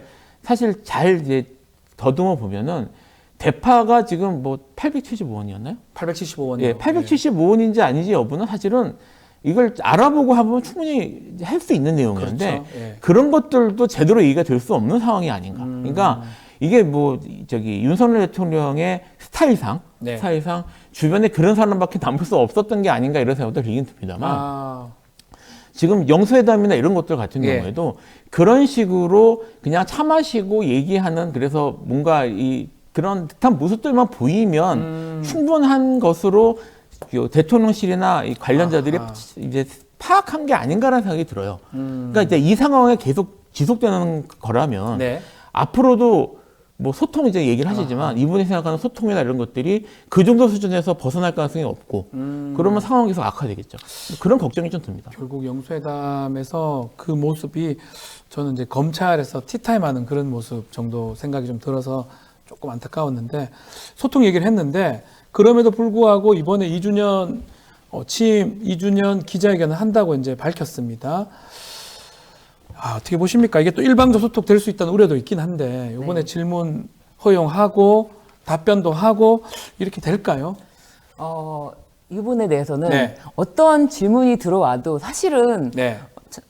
그 질문에 대한 답을 네. 기대할 수가 없다라는 생각이 좀 들어요. 그러니까 지난번에도 비서실장, 정진석 비서실장 관련해서 이제 기자들이와 잠깐의 그 짧은 질의응답 네. 시간에도 질문과는 전혀 다른 답변을 하면서 어리둥절하게 만들었거든요. 네. 그 답변을 막 해석하느라고 막 하는데도 해석이 안 된다, 결론은. 그 정도로 사실은 기자들이라면 물어야 되지 않습니까? 그렇죠. 김건희 여사 특검법, 예. 김건희 여사에 대한 명품백 그 받은 것에 대해서 박절하게 받았다라는 것이 과연 맞는가? 이 부분에 대해서 수사가 필요한 거 아닌가? 도이치모터스 주가 조작 사건에 대해서 물어야 되잖아요. 물었어야 되죠. 네, 그리고 조사가 아직 안 되고 있는데 그 조사에 대한 건 어떻게 생각하시는지 물어야 되는데 또 뿐만 아니라 최상병 특검법은 지금 이 사건에 대해서 박정훈 대령까지도 이제 박정훈 대령이 무죄가 나면은 네. 탄핵으로 바로 갈 수 있는 거 아니냐 이런 얘기가 나오고 대통령실 지금 뭐 이시원 공직기관 비서관이라든지 계속 이제 이야기가 나오고 있지 않습니까? 수사 상황에 대해서 이런 것도 있고 정황도 있고 네. 대통령실에서 개입한 것이 지금 뚜렷한데 그 부분에 대해서 의견이라든지 이런 거를 물었을 때 과연 이에 대한 답변이 나올 것인가? 저는 기대하지 않습니다. 이거를 기자들이 사실은 기본적으로는 대통령실에서는 묻지 않을 것이다라고 기대하는 부분도 있는 것 같아요. 왜냐하면 이재명 대표와 영수회담 때도 대통령실에서는 대통령 앞에서는 직접 묻기, 직접 그렇게 뭐 사과라든지 김건희 여사에 대한 이야기라든지 이런 걸 하기 어려울 것이다라고 했어요. 그렇기 때문에 일단은 기자들이 알아서 묻지 않기를 바라는 마음이 뭐 묻지 않겠지, 어디 분위기를 봐서 또 MBC 기자 같은 사람이 있을까 뭐 이렇게 생각하는 것 같아요. 그래서 저는 근데 만약에 묻는다고 하더라도 그에 대한 답변은 기대할 수가 없다. 묻지 않을 것이다 기대하고 있고 만약에 좀 돌출 어떤 질문이 있다고 하더라도 답변을 안 할 것이다. 근데 지금 제가 기자라도 물을 게 너무 많거든요. 궁금한 게 많은데 이걸 기자회견 하면 그걸 빠져나갈 수 있을까요? 기억하시나 모르겠습니다만 제가 좀 찾아보니까 4월 22일자 기자인데요. 뭐 여러 군데서 보도된 걸로 알고 있습니다만 중앙일보 제목을 읽겠습니다. 도어 스태핑 부활했나? 17개월만 하루 2번 기자 발급 질문 받은 윤. 제목이래요. 지난번에 22일 날인데 그날 이제 대통령께서 기자들에게 2번 질문을 받을 기회를 허용했다는 거예요. 17개월 만에. 맞습니다. 그게 이제 대서특필되고요. 그 다음에 2번이나 여기 지금 보면은 대통령실 내부에서 도어스태핑이 부활한 듯한 모습을 보았다. 뭐 이런 식의 칭송이 쏟아졌다는 얘기가 나왔어요. 근데 이거를 중앙일보는 뭐 우리나라 가장 큰 메이저 회사 언론 아니겠습니까? 이런 데서 이렇게 칭송하는 기사를 받아서 썼습니다. 이런 기자들이 일단 대통령실부터요. 대통령실부터 하루에 2번 질문을 받았다는 것 때문에 소통과 이런 것들을 강조하고 이렇게 대단한 걸로 할 정도의 인식이라면 이분들이 생각하는 기자회견은 이 수준에서 과연 얼마나 벗어날 수 있을까? 또 하나, 사실은 대통령실에서 그런 얘기가 나왔다고 하더라도 17개월 만에 그런 일이 소통이 겨우 벌어질 정도면 사실은 그런 반응에 대해서 우리나라 언론이 제대로 비판을 하고 하는 입장이었다면 비판하는 기사가 나왔어야 되는데 그 칭송을 그대로 받았었거든요. 그런 기자들이 그런 대통령실을 대상으로 기자회견을 한다면 아까 말씀하신 것처럼 기대는 아예 없는 게 맞겠다. 기대를 못하는 두 분 다 똑같은 생각이네요. 네. 일단 어디 소속이냐라고 먼저 묻는다. 왜냐면은 기존에도 예전에 이제 대선 후보 당시에 뭐 어떤 질문을 하니까 옆에서 좌파입니다. 대답하지 마십시오. 이런 것처럼 어디 소속인지를 먼저 밝히고 그렇게 질문을 받을 때 뭐 그거 곤란한 질문이 나오면 이렇게 대답하지 않을까요? 그건 이미 다 제가 말씀드렸던 사안입니다. 뭐 그렇게 할 것 같아요. 네. 알겠습니다. 기자회견 한다고는 이제 결정은 났지만 네. 글쎄 어떻게 될지 한번 봐야 될 것 같고요.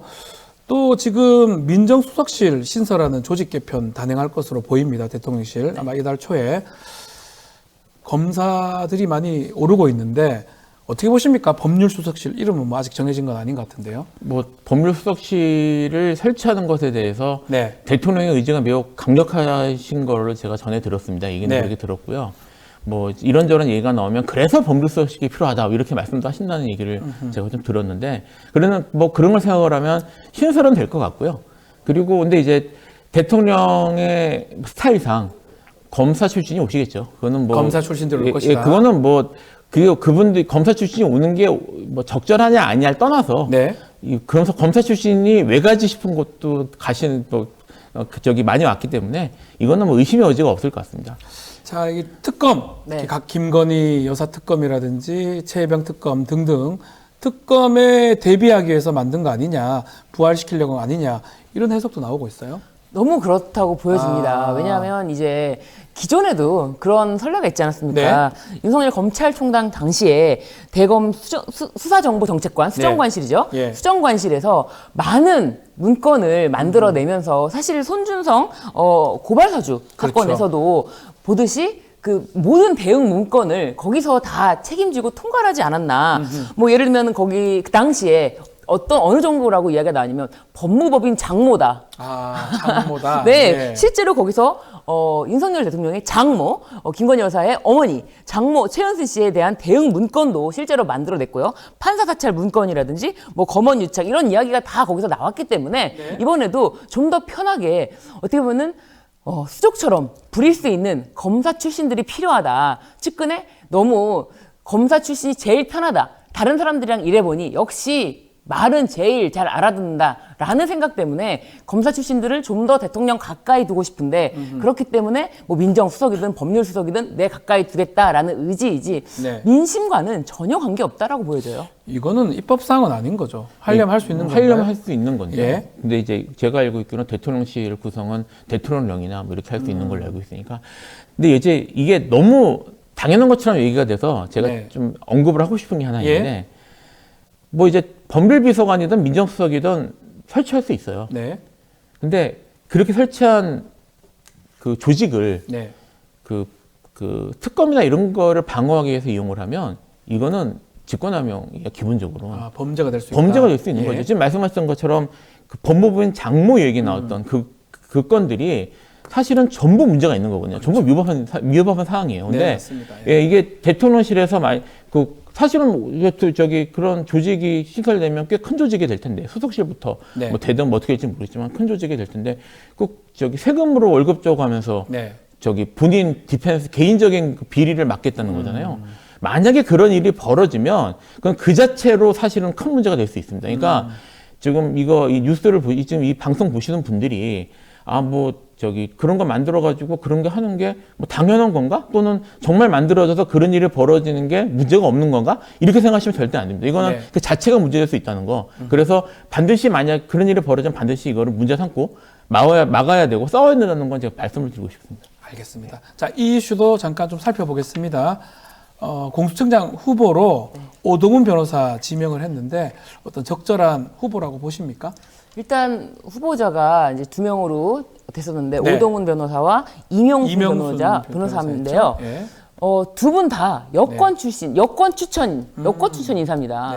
그래서 이게 여권 추천 인사 2명이기 때문에 어차피 이 상황에서는 뭐 기울어졌다 이미 그런 평가가 있었는데 그 중에서 누구를 할까에 대한 고민이 깊었던 것 같아요. 왜냐하면 당초에 원했던 사람은 김태규 변호사라고 공수처 자체를 좀 부정하는 그런 그런 의견을 냈던 사람이기 때문에 네. 그 정도가 아니면 필요 없다라고 생각했는지 아니면 공수처장을 임명함으로 인해서의 공수처의 어떤 힘을 받으면은 굳이 힘을 좀 실어주는 모습을 안 보이고 싶어서 지명을 안 했어요. 그런데 이제 갑자기 오동훈 이제 변호사를 지명을 한 거는 오동훈 변호사가 아무래도 이명순 변호사보다는 둘 다 여권 추천이지만 그럼에도 불구하고 조금 더 소통에 편하지 않을까. 그러니까 한마디로 말하면 대통령실에서 공수처에 대한 그립을 하기에는 처장, 맨 위에 사람이 어떻게 보면은 뭐 이야기가 되지 밑에 부장한테까지 직접 연결할 수는 없지 않습니까? 네. 그런 것 때문에 공수처장 중에 누구랑 통화를 하는 것이 더 좋을까? 그런데 오동훈 변호사는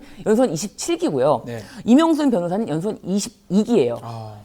윤석열 대통령이죠. 네. 대통령은 연수원 23기입니다. 네. 그러니까 아무래도 후배가 낫다. 네, 좀 더 낮은 기수로 해야 그나마도 이제 뭐 또 임명될 뭐 법률 비서관이라든지 소통하기에는 네. 좀 낫지 않을까? 그런 생각 때문에 오동훈 변호사를 지명한 것 같다. 그래서 앞으로 청문회 과정에서 또 여러 가지 이야기가 나오겠지만 둘 다 여권 추천 인사였고 그렇게 큰 기대감은 없지만 또 하는 말이 뭐 법과 원칙에 따라서 하겠다라는 것이 딱 검찰에서 하던 말 아닙니까? 그렇기 때문에 이제 자신의 어떤 지금 윤석열 대통령에게 만약에 임명장을 받는다면은 사실은 큰 기대를 할 수가 없기 때문에 특검으로 가야 된다.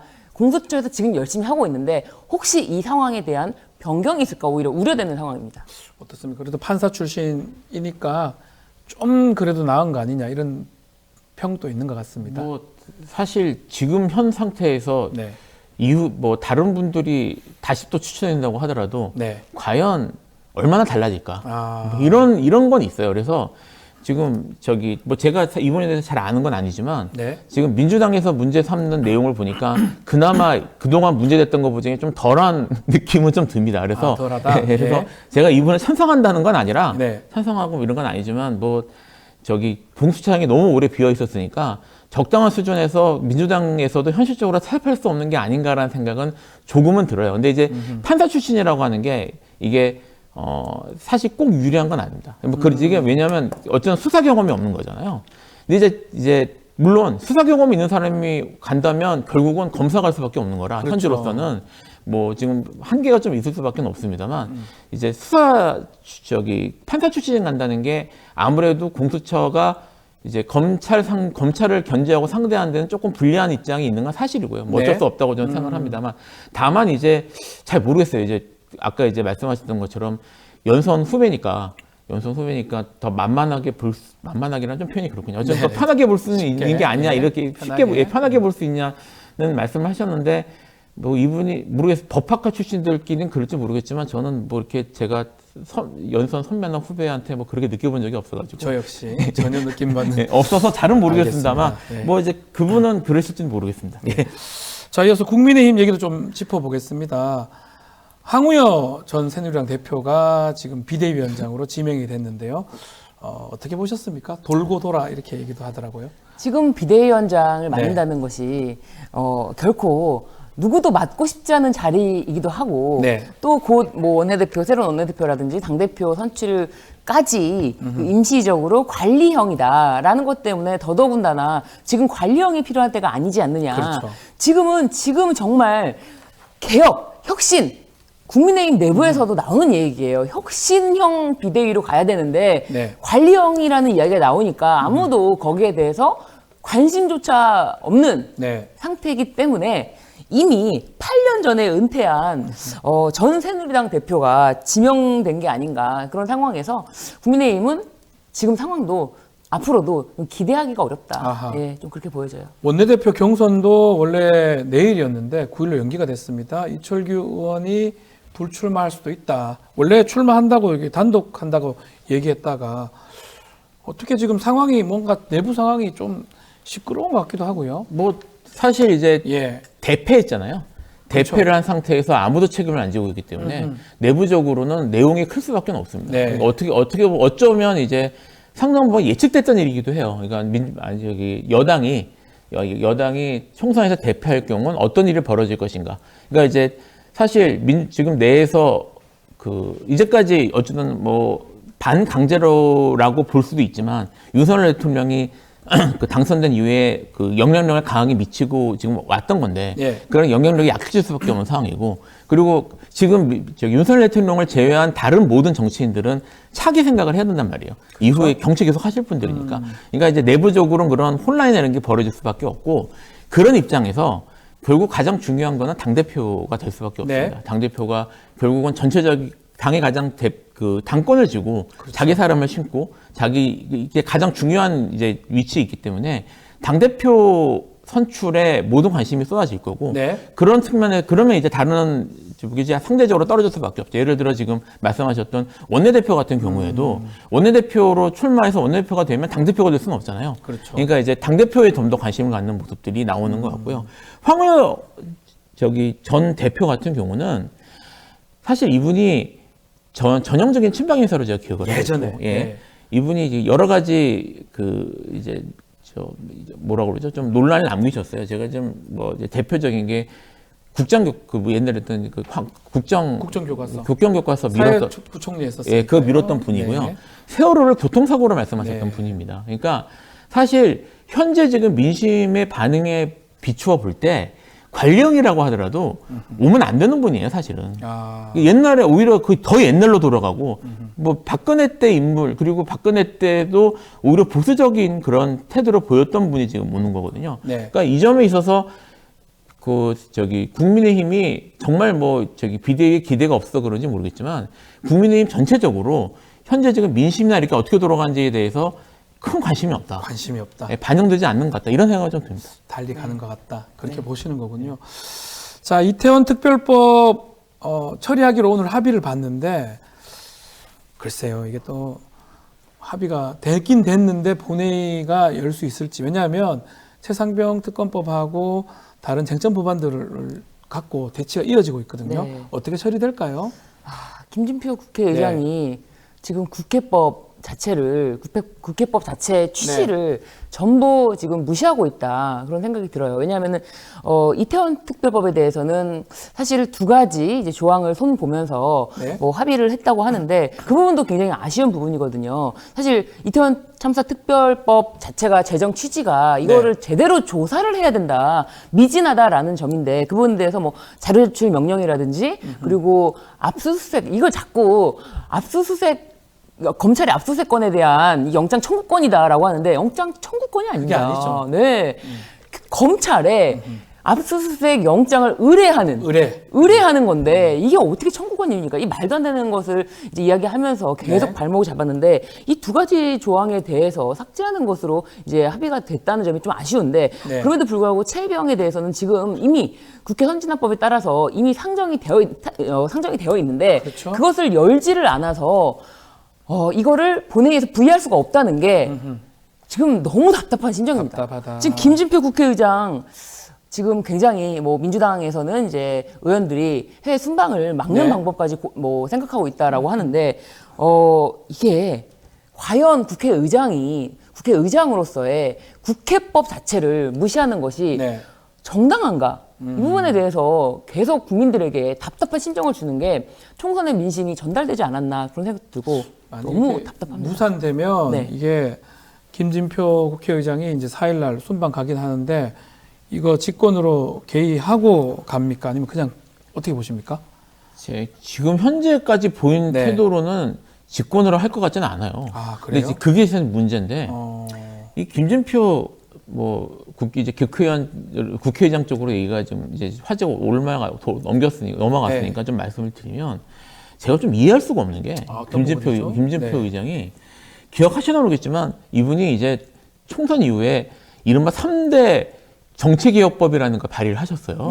그러면서 자기가 마지막 이제 사실상 은퇴소송 비슷하게 가시는 거니까 마지막으로 정치개혁을 위해서 이런 걸 하겠다라고 말씀하셨거든요. 그럼 본인도 본인이 이제 마지막으로 불태운 이제 그런 걸 하셨으니까 그거 하고 가셔야 될 거 아니에요. 하고 가야죠. 근데 나가신다니까. 순방. 그러니까 특검은 그렇다고 치도 본인이 그렇게 강조했던 정치개혁이라면서. 그리고 또 이분이 며칠 전에는 개헌에 대한 이런 것도 하셨거든요. 기구를 설치해야 된다 이런. 그러면 거기에 대해서 국회에서 논의를 하든지 공식적으로 하셔야 될 거 아닙니까? 그러니까 이런 것들은 말씀을 해놓고 그리고 나가시겠대요.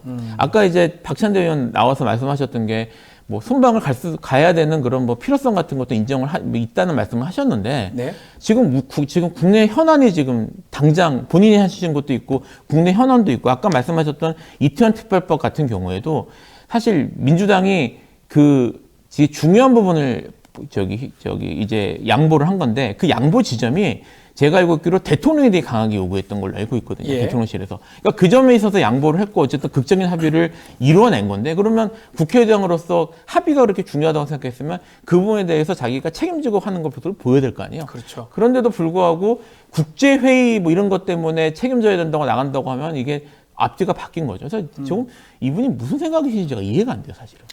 알겠습니다. 뭐 마지막으로 하실 말씀 있습니까? 아닙니다. 네. 알겠습니다. 정리됐습니다. 무슨 생각을 갖고 있는지 모르겠다 이렇게 말씀을 주셨습니다. 자, 오늘 이슈 삼합 여기서 마무리를 해야 될 것 같습니다.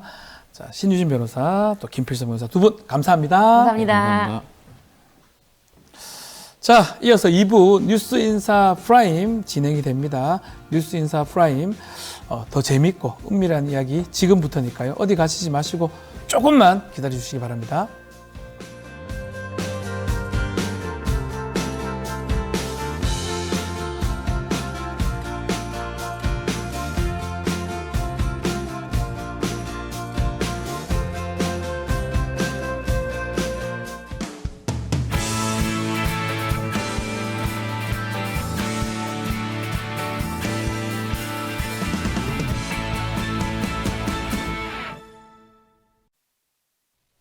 자, 한 발 더 들어가는 고품격 시사대담 뉴스인사 프라임 바로 시작하겠습니다.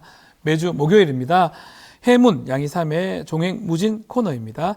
양이삼 목사님 또 해문 스님 두 분 오셨습니다. 안녕하십니까? 네, 반갑습니다. 반갑습니다. 고맙습니다.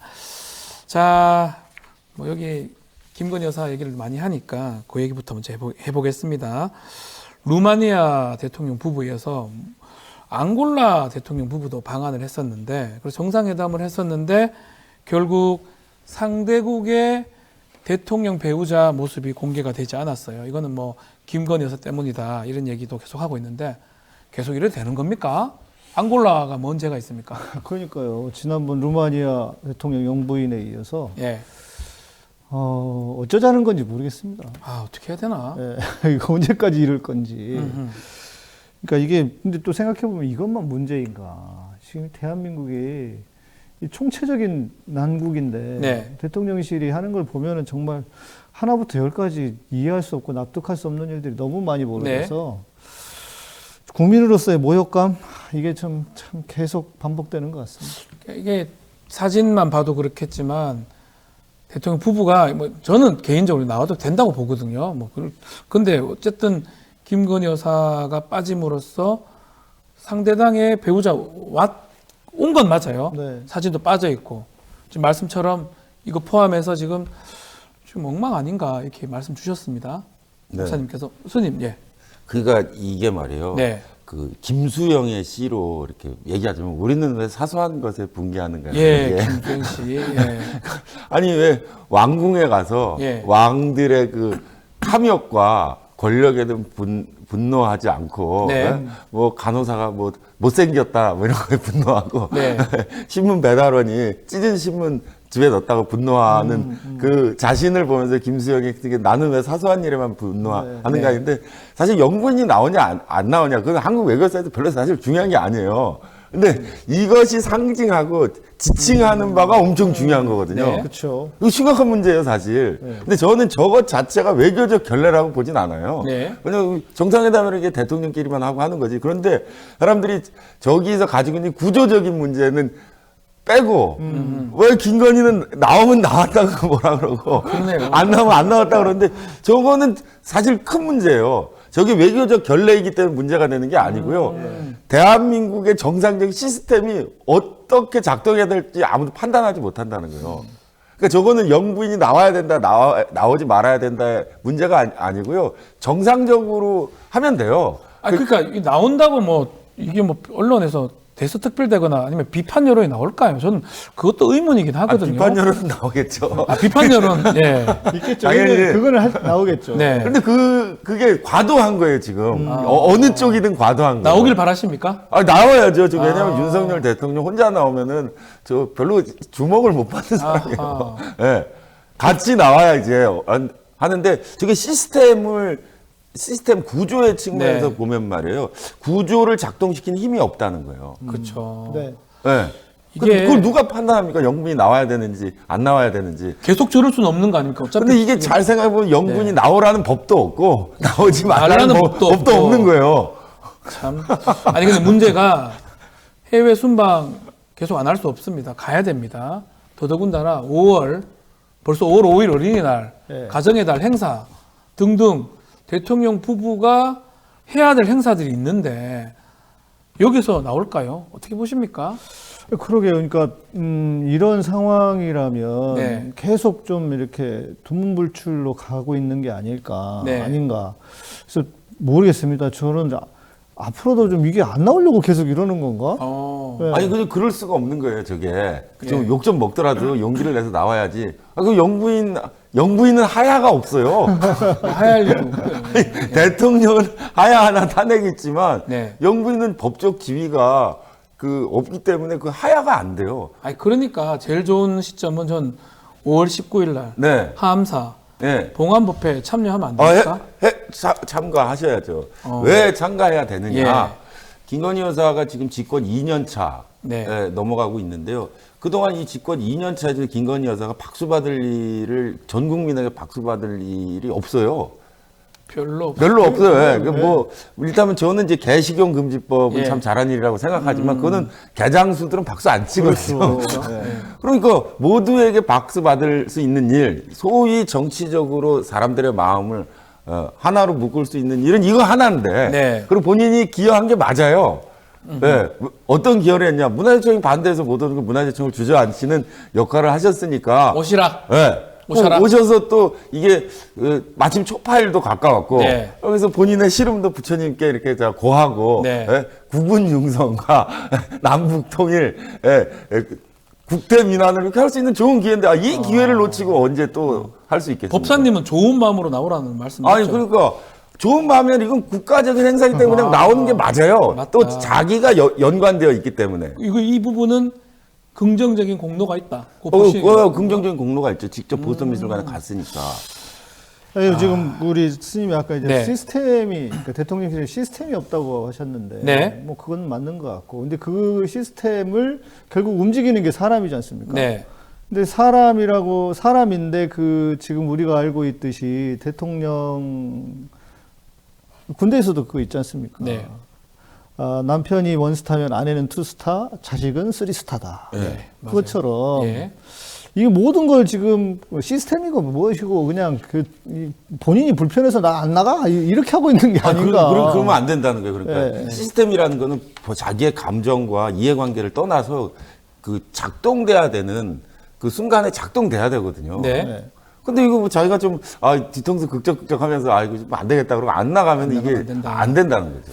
자, 그런데 이제 또 그거와 다르게 지금 가정주부 얘기가 좀 나오고 있습니다.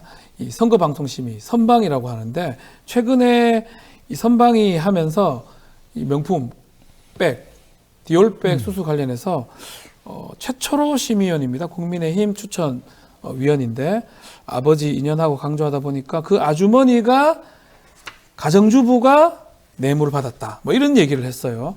이런 부분은 그걸 결국 징계를 또 MBC 등등 중징계를 줬는데 어떻게 봐야 됩니까? 가정주부, 아줌마, 아주머니 맞나요, 아주머니? 예. 그러니까 말 자체는 틀리지 않겠죠. 네. 아주머니 맞잖아요. 아저씨는 아니니까.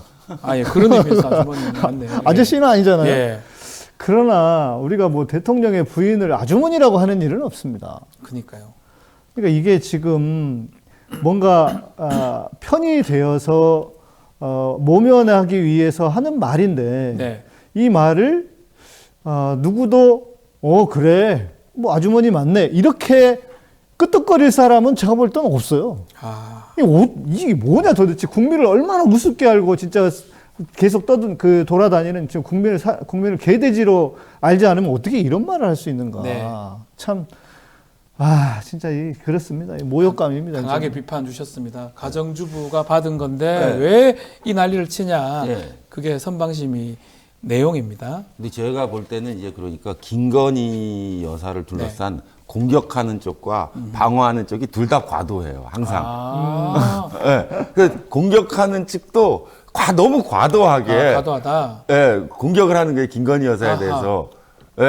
그리고 방어하는 쪽도 너무 과도하게 방어를 해요. 아니 아주머니나 그러니까 가정주부는 그 아니죠. 부분이거든요.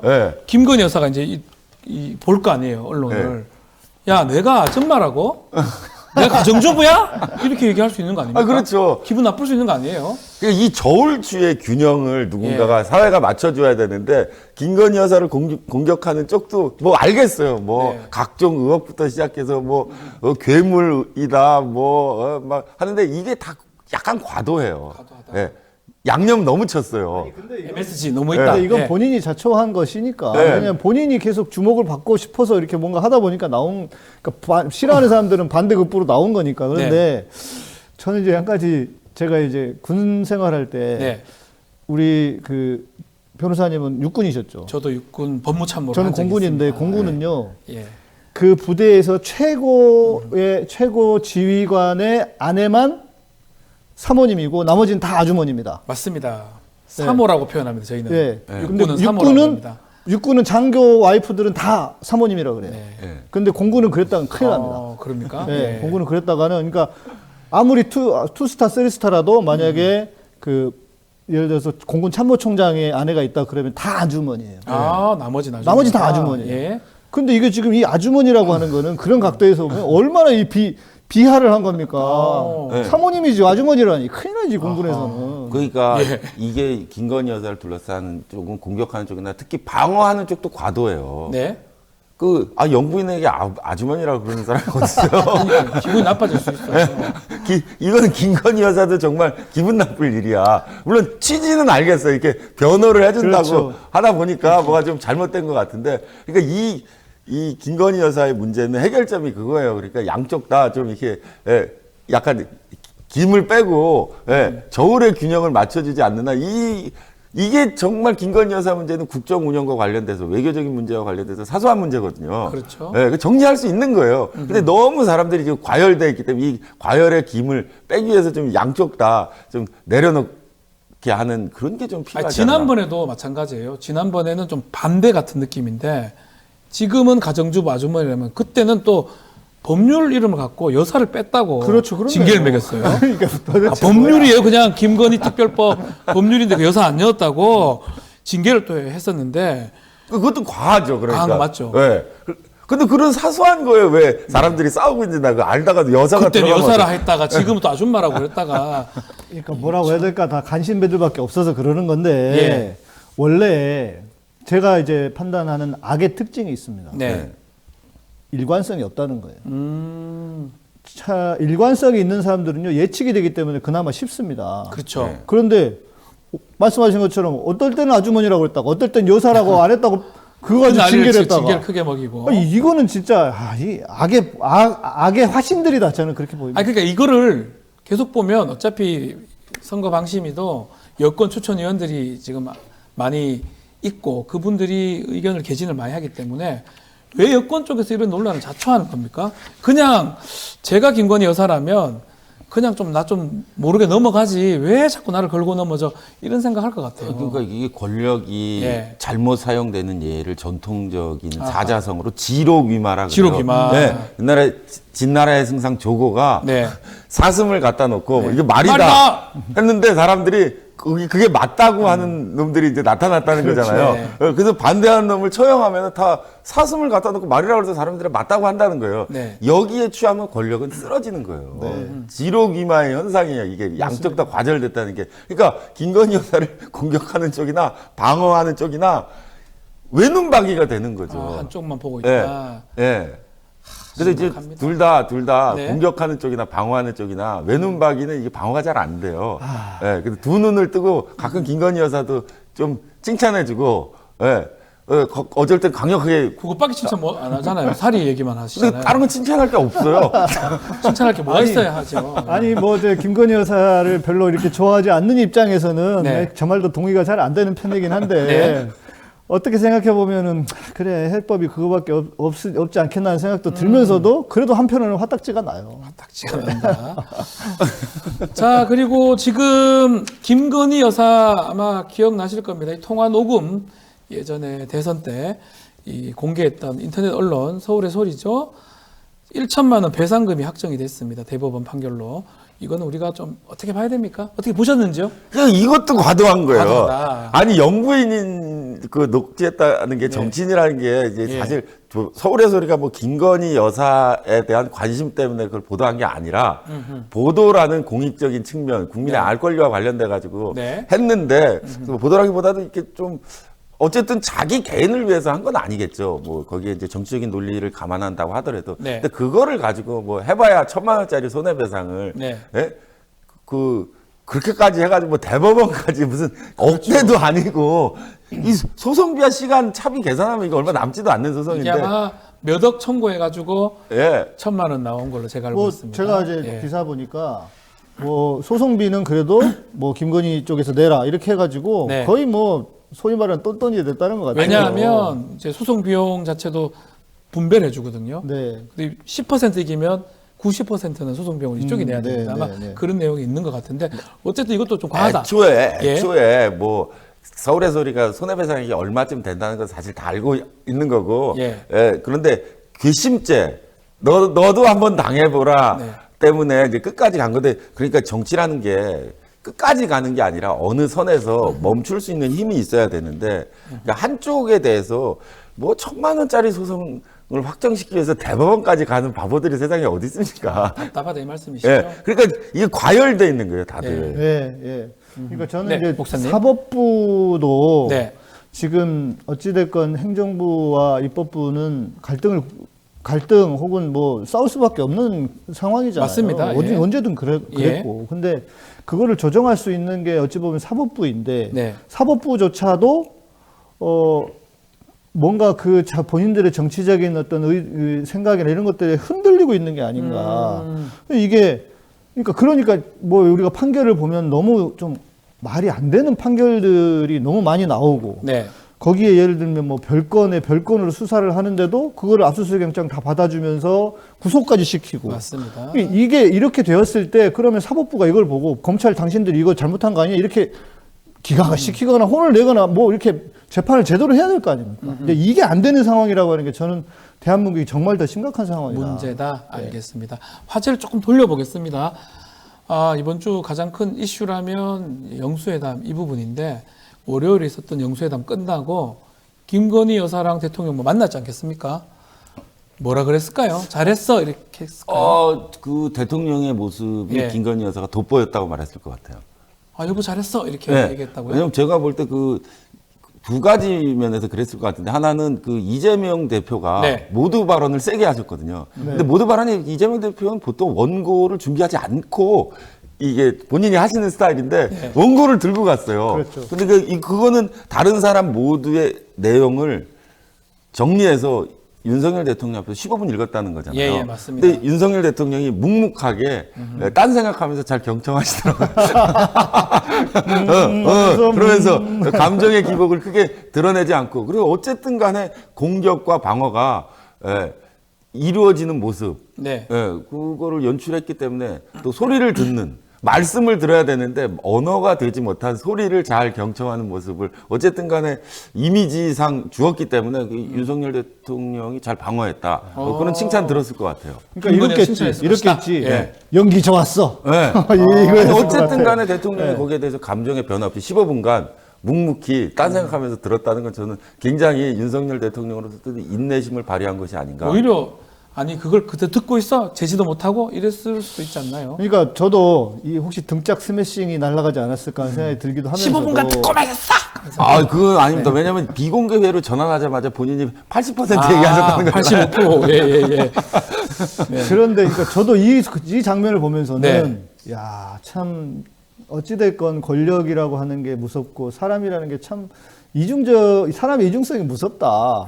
왜냐면 다 알려져 있듯이 대통령실에서 조금만 다른 이야기하면 막 목소리 커지고, 하잖아요. 네, 그리고 뭐 심지어는 쌍욕도 한다고 그렇게 하는데, 네. 야, 15분, 17분을 웃으면서 끄떡끄떡 하면서 견뎌냈다는 게, 와, 대단하다. 대단한 거예요. 물론 이제 비공개 전화하셔가지고는 뭐 본인이 뭐 한참 뭐 종횡무진으로 얘기했다고 우리 종횡무진처럼 종횡무진을 어떻게 얘기해요? 막무가내 하셨다고 하는데, 그리고 저 장면에서 저가 인상적이었던 이재명 대표가 배지를 달고 가셨더라고요. 태극기 배지. 배지를 다셨더라고요. 저도 눈에 띄더라고요. 뒤에 태극기 앞에 앉아서 맞아요. 태극기 배지를 달고 있으니까 뭔가 굉장히 그 이재명 대표도 뭔가 느낌을 주더라고요. 네. 누가 대통령인가? 그러니까 뭐 약간 태극기 앞에서 태극기 배지를 보니까 그런 느낌이 있었고, 저 배석자와 관련돼 가지고는 그 이도훈 홍보수석인가? 네, 이도훈 수석. 배석하셨는데 이제 정진석 비서실장 맨 끝쪽에 이도훈 홍보수석이 배석하시는데, 제가 보니까 윤석열 대통령 측은 이 대통령실 쪽은 빨간 넥타이를 메고 이게 민주당은 파란 넥타이를 메고 오셨어요. 근데 이도훈 홍보수석은 보라색 그 넥타이를 매셨더라고요. 근데 보라색은 빨간색과 파란색을 합친 건데 그래서 저기서 박쥐로 의심받지 않나? 왜 저분은 빨간색과 파란색을 섞은 보라색 그 박쥐 스파이색 넥타이를 했는가? 그래서 개인적으로 만나면 한번 좀 물어보고 싶어요. 이도훈 수석한테. 네, 이도훈 수석. 왜 그날 다른 사람은 다 빨간색 했는데 유일하게 당신만 보라색 넥타이를 했습니까? 그 보라색이 통합진보당인 거 아니었습니까? 예전에요. 예전에. 그 남자들은 사실 저도 넥타이 오늘 빨간색이라서 댓글에 왜 자꾸 빨간색 했냐. 이건 사실 정치적 아니면 의사 표시라고 생각하는 분들이 많아요. 저는 뭐 그런 뜻은 아니었는데 저는 개인적 얘기입니다. 빨간색 있을 때 재판 가면 조금 좋더라고요. 결과가. 그건 본인의 그런 개인적 자유신데 저 영수회담은 아마 드레스 코드를 정했던 것 같아요. 정했죠. 민주당은 파란색, 대통령실은 빨간색. 근데 홍보수석은 보라색을 입고 왔을까? 글쎄요. 말 안 듣는 사람인가? 그러니까 저렇게 제 눈에 그 대통령실이 하는 것들이 조금씩 뭐가 잘 안 맞는 것 같아요. 엇박자가 항상 보인다는 거죠. 지난번에 크리스마스 그 초파일 날 뭐 카드 보냈는데 조변에 보냈는데 그 성당 십자가 해가지고 그 가서 뭐 사과자고 그랬지 않습니까? 문화수석. 그러니까 그렇게 조금씩 뭐가 저 사람들이 뭐가 조금씩 그 안 맞는 게 있어요. 아니면 나는 나중에 잘 봐주세요 그런 뜻일까? 그러니까 그 대통령실에서 드레스 코드를 정했는데 그게 그 자리에 보라색 넥타이를 했다는 건 좀 잘 이해가 되지 않아요. 아니 근데 저 말이 좋아 회담이지 저 동그란 원탁에 너무 초라하고 대한민국이 저것도 좀 크게 할 수 있지 않나. 아니 대한민국이 이거밖에 안 돼라고 하는 그게 너무 좀 무서워 보이고요. 좀 화딱지가 나고 진짜. 저 뭡니까 저게 테이블이. 작아요, 그죠? 저거 군대 얘기 자꾸 하지만 군대에서도 저 정도는 사단장 대대장 사무실 같아요. 조금 이제 연대장이나 좀 위에 그런데 단장 정도 쓰면 저렇게 안 하거든요. 공군이 다른데 대대장은 중령급입니다. 중령급 부대장 정도의 사무실. 이게 뭡니까? 뭐 제가 이야기가 너무 좀 그럴 수도 있고 아닐 수도 있어서 얘기 안 하려고 했는데요. 사람들이 이재명 대표가 모두 발언 15분 한 거를 대통령실의 결례라고 생각하는데 대통령실이 이재명 대표와 저렇게 작은 원탁에서 앉았다는 게 사실 결례입니다. 일부러 올라간 것 같다는 생각도 들어요. 저거를 보면요, 끝나고 나서 사진 찍은 걸 보면 제가 한번 지난번에도 얘기했지만 뒤에 병풍이 진연도예요. 그게 뭐죠? 진연도는 뭐냐면 궁중에서 잔치하는 그림이에요. 근데 아니 영수회담을 하면 그거 하면 안 되죠. 영수회담을 하면 뭐가 이렇게 좀 진지하고 뭐 훈민정음 앞에서 찍는다든지 뭐 아니 이순신 장군의 뭐라든지 아무거나 갖고 뒤에 깔았다는 거네요. 막 풍악을 울리고 그 술 돌리고 같이 막 춤추는 병풍에서 마지막 기념 촬영했다는 게 저거는 어떻게 보면은 의도했다면 저건 엿먹으러 하는 건데. 그러니까요. 약간 저 의전이 제가 볼 때 맞지 않아요. 의전이 안 맞다. 뭐 이재명 대표 제1야당 대표에 대한 의전이 좀 안 맞았던 것 같아요. 예전에 뭐 청와대에 있을 때는 만약에 만난다 그러면 상춘제인가요? 그런 데가 딱 돼 있어요. 제대로 만날 수 있는 데가 있었는데 글쎄요. 뭐 바꾸고 나서 그것도 좀 안 되는 모습이 보입니다. 이것도 하나 짚어보죠. 10일이 이제 취임 2주년입니다. 기자회견 한다고 이제 하는데 얘기가 나왔습니다. 김건희 여사 특검법 질문할 거 아닙니까? 기자들이. 하겠죠. 대통령 뭐라고 답할까요? 그러니까 제가 말씀드린 윤석열 대통령께서 언어를 듣는 게 아니라 언어가 되지 못한 소리를 듣고 있던 최선을 다해서 아주 잘 성실하게 임하도록 하겠습니다. 하겠죠. 그런 두리뭉실한 하나만 한 소리. 하나만 한 얘기, 뭔 얘기인지 모르는. 근데 저는 사전 이틀막도 가능할 수 있다. 사전에 문제, 질문 조율한다. 네, 뭐 그럴 수도 있지 않을까. 아니 요번에 대통령께서 이재명 대표와 얘기 나누시면서 참는 거 보면은 이제 작전 바꿔서 정확하게 답변하지 않기로 갈 가능성이 커요. 아니, 그러니까 근데 그거는 돌발 상황이었잖아요. 그러면 예측 못했다고 하니까. 그런데 이거는 충분히 밑에 참모들이나 뭐 다 이렇게 준비를 할 거 아닙니까? 컨트롤이 가능하죠. 그러니까 제가 볼 때는 그 질문은 이렇게 할 수도 있지 않을까. 아니 뭐 이를테면 이렇게 말하면 좋겠죠. 뭐 국민 여러분의 우려를 잘 알고 있어서 그 비서실과 당정이 협의해서 원만하게 처리될 수 있도록 대통령도 노력하겠습니다. 뭐 이렇게 모든 답변 저렇게 답변하는 이렇게 하면 되는 거야. 근데 요번에 보니까 그럴 가능성이 커요. 15분간 이렇게 한번 해봤다. 가끔씩 이게 미소도 지으면서 이게 되네. 그러니까 이게 괜찮은데. 우리나라 뭐 기자님들 잘 실력을 의심하지 않지만 그런 식으로 뭐 두리뭉실하게 답변하면 치고 더 물어야죠. 그렇죠. 그냥 지나가면 안 되죠. 예, 잘하고 있네. 여기까지는 않을 거 아닙니까? 그럼 이제 끌려 나가는 거 아닙니까? 기자회견 한다고 하긴 하지만 오랜만에 이게 어떤 또 결론이 날지 또 어떻게 될지도 궁금합니다. 알겠습니다. 또 지금 이 얘기도 한번 해보죠. 경찰이 명품 가방 관련된 최재형 목사 지금 스토킹 혐의로 수사를 하고 있는데 이게 가능한 얘기입니까? 아니 근데 그 진행자께서 뭐 법률 가시니까 더 잘 아시겠지만 경찰의 수도는 뭐 스토킹 혐의가 아니라 뭐 강도를 하든지 그건 자기 마음이에요. 자기 마음인데 이것도 그러니까 과도해. 과도하다. 왜냐면 최재형 목사를 누군가 고소했다. 혐의는 뭐 해서 수사할 수 있어요. 근데 그걸로 입건돼서 수사하는 것인데 거기에 스토킹 혐의로 수사한다는 자극적인 제목으로 하는 건 맞지 않는 것 같아요. 굳이 저는 그럴 필요가 뭐가 있나? 최재형 목사를 수사하는 게 저는 맞지 않다고 생각합니다. 이분도 뭐 어쨌든 간에 그 김건희 여사에 대한 안갚음 무슨 복수 를 위해서 한 게 아니라 자기 나름대로는 공익적인 생각이 맞습니다. 있어서 하는 거예요. 그건 이게 정치적인 문제이기 때문에 경찰 수사를 받는 건 맞지 않지만 근데 이분을 변호하기 위해서 이 사람이 김건희 여사를 스토킹했다는 혐의로 수사하는 쪽이나 이걸 스토킹 혐의로 수사하기 때문에 경찰이 나쁘다라는 쪽도 다 맞지 않다는 거예요. 그러니까 스토킹 혐의로 누가 고소했으니까 그 경찰에서 스토킹 혐의로 수사하겠죠. 근데 아직까지 거기에 대한 판단을 좀 유보할 필요가 있다고 저는 봅니다. 이것도 과하다라는 게 스님 말씀입니다. 그러니까 이게 지금 굳이 그럴 필요 있냐? 만약에 이렇게 된다면 전 국민이 스토킹 범죄자가 될 확률이 생기는 거죠. 그럴 수도 있죠. 왜냐면 진짜로. 카톡으로 친구들이랑 얘기하다가 야, 내가 내일 모레 집에 놀러 갈게. 그렇게 해서 그래 와 했어요. 그런데 틀어져 가지고 나중에 기분 나빠 가지고 경찰에 신고해.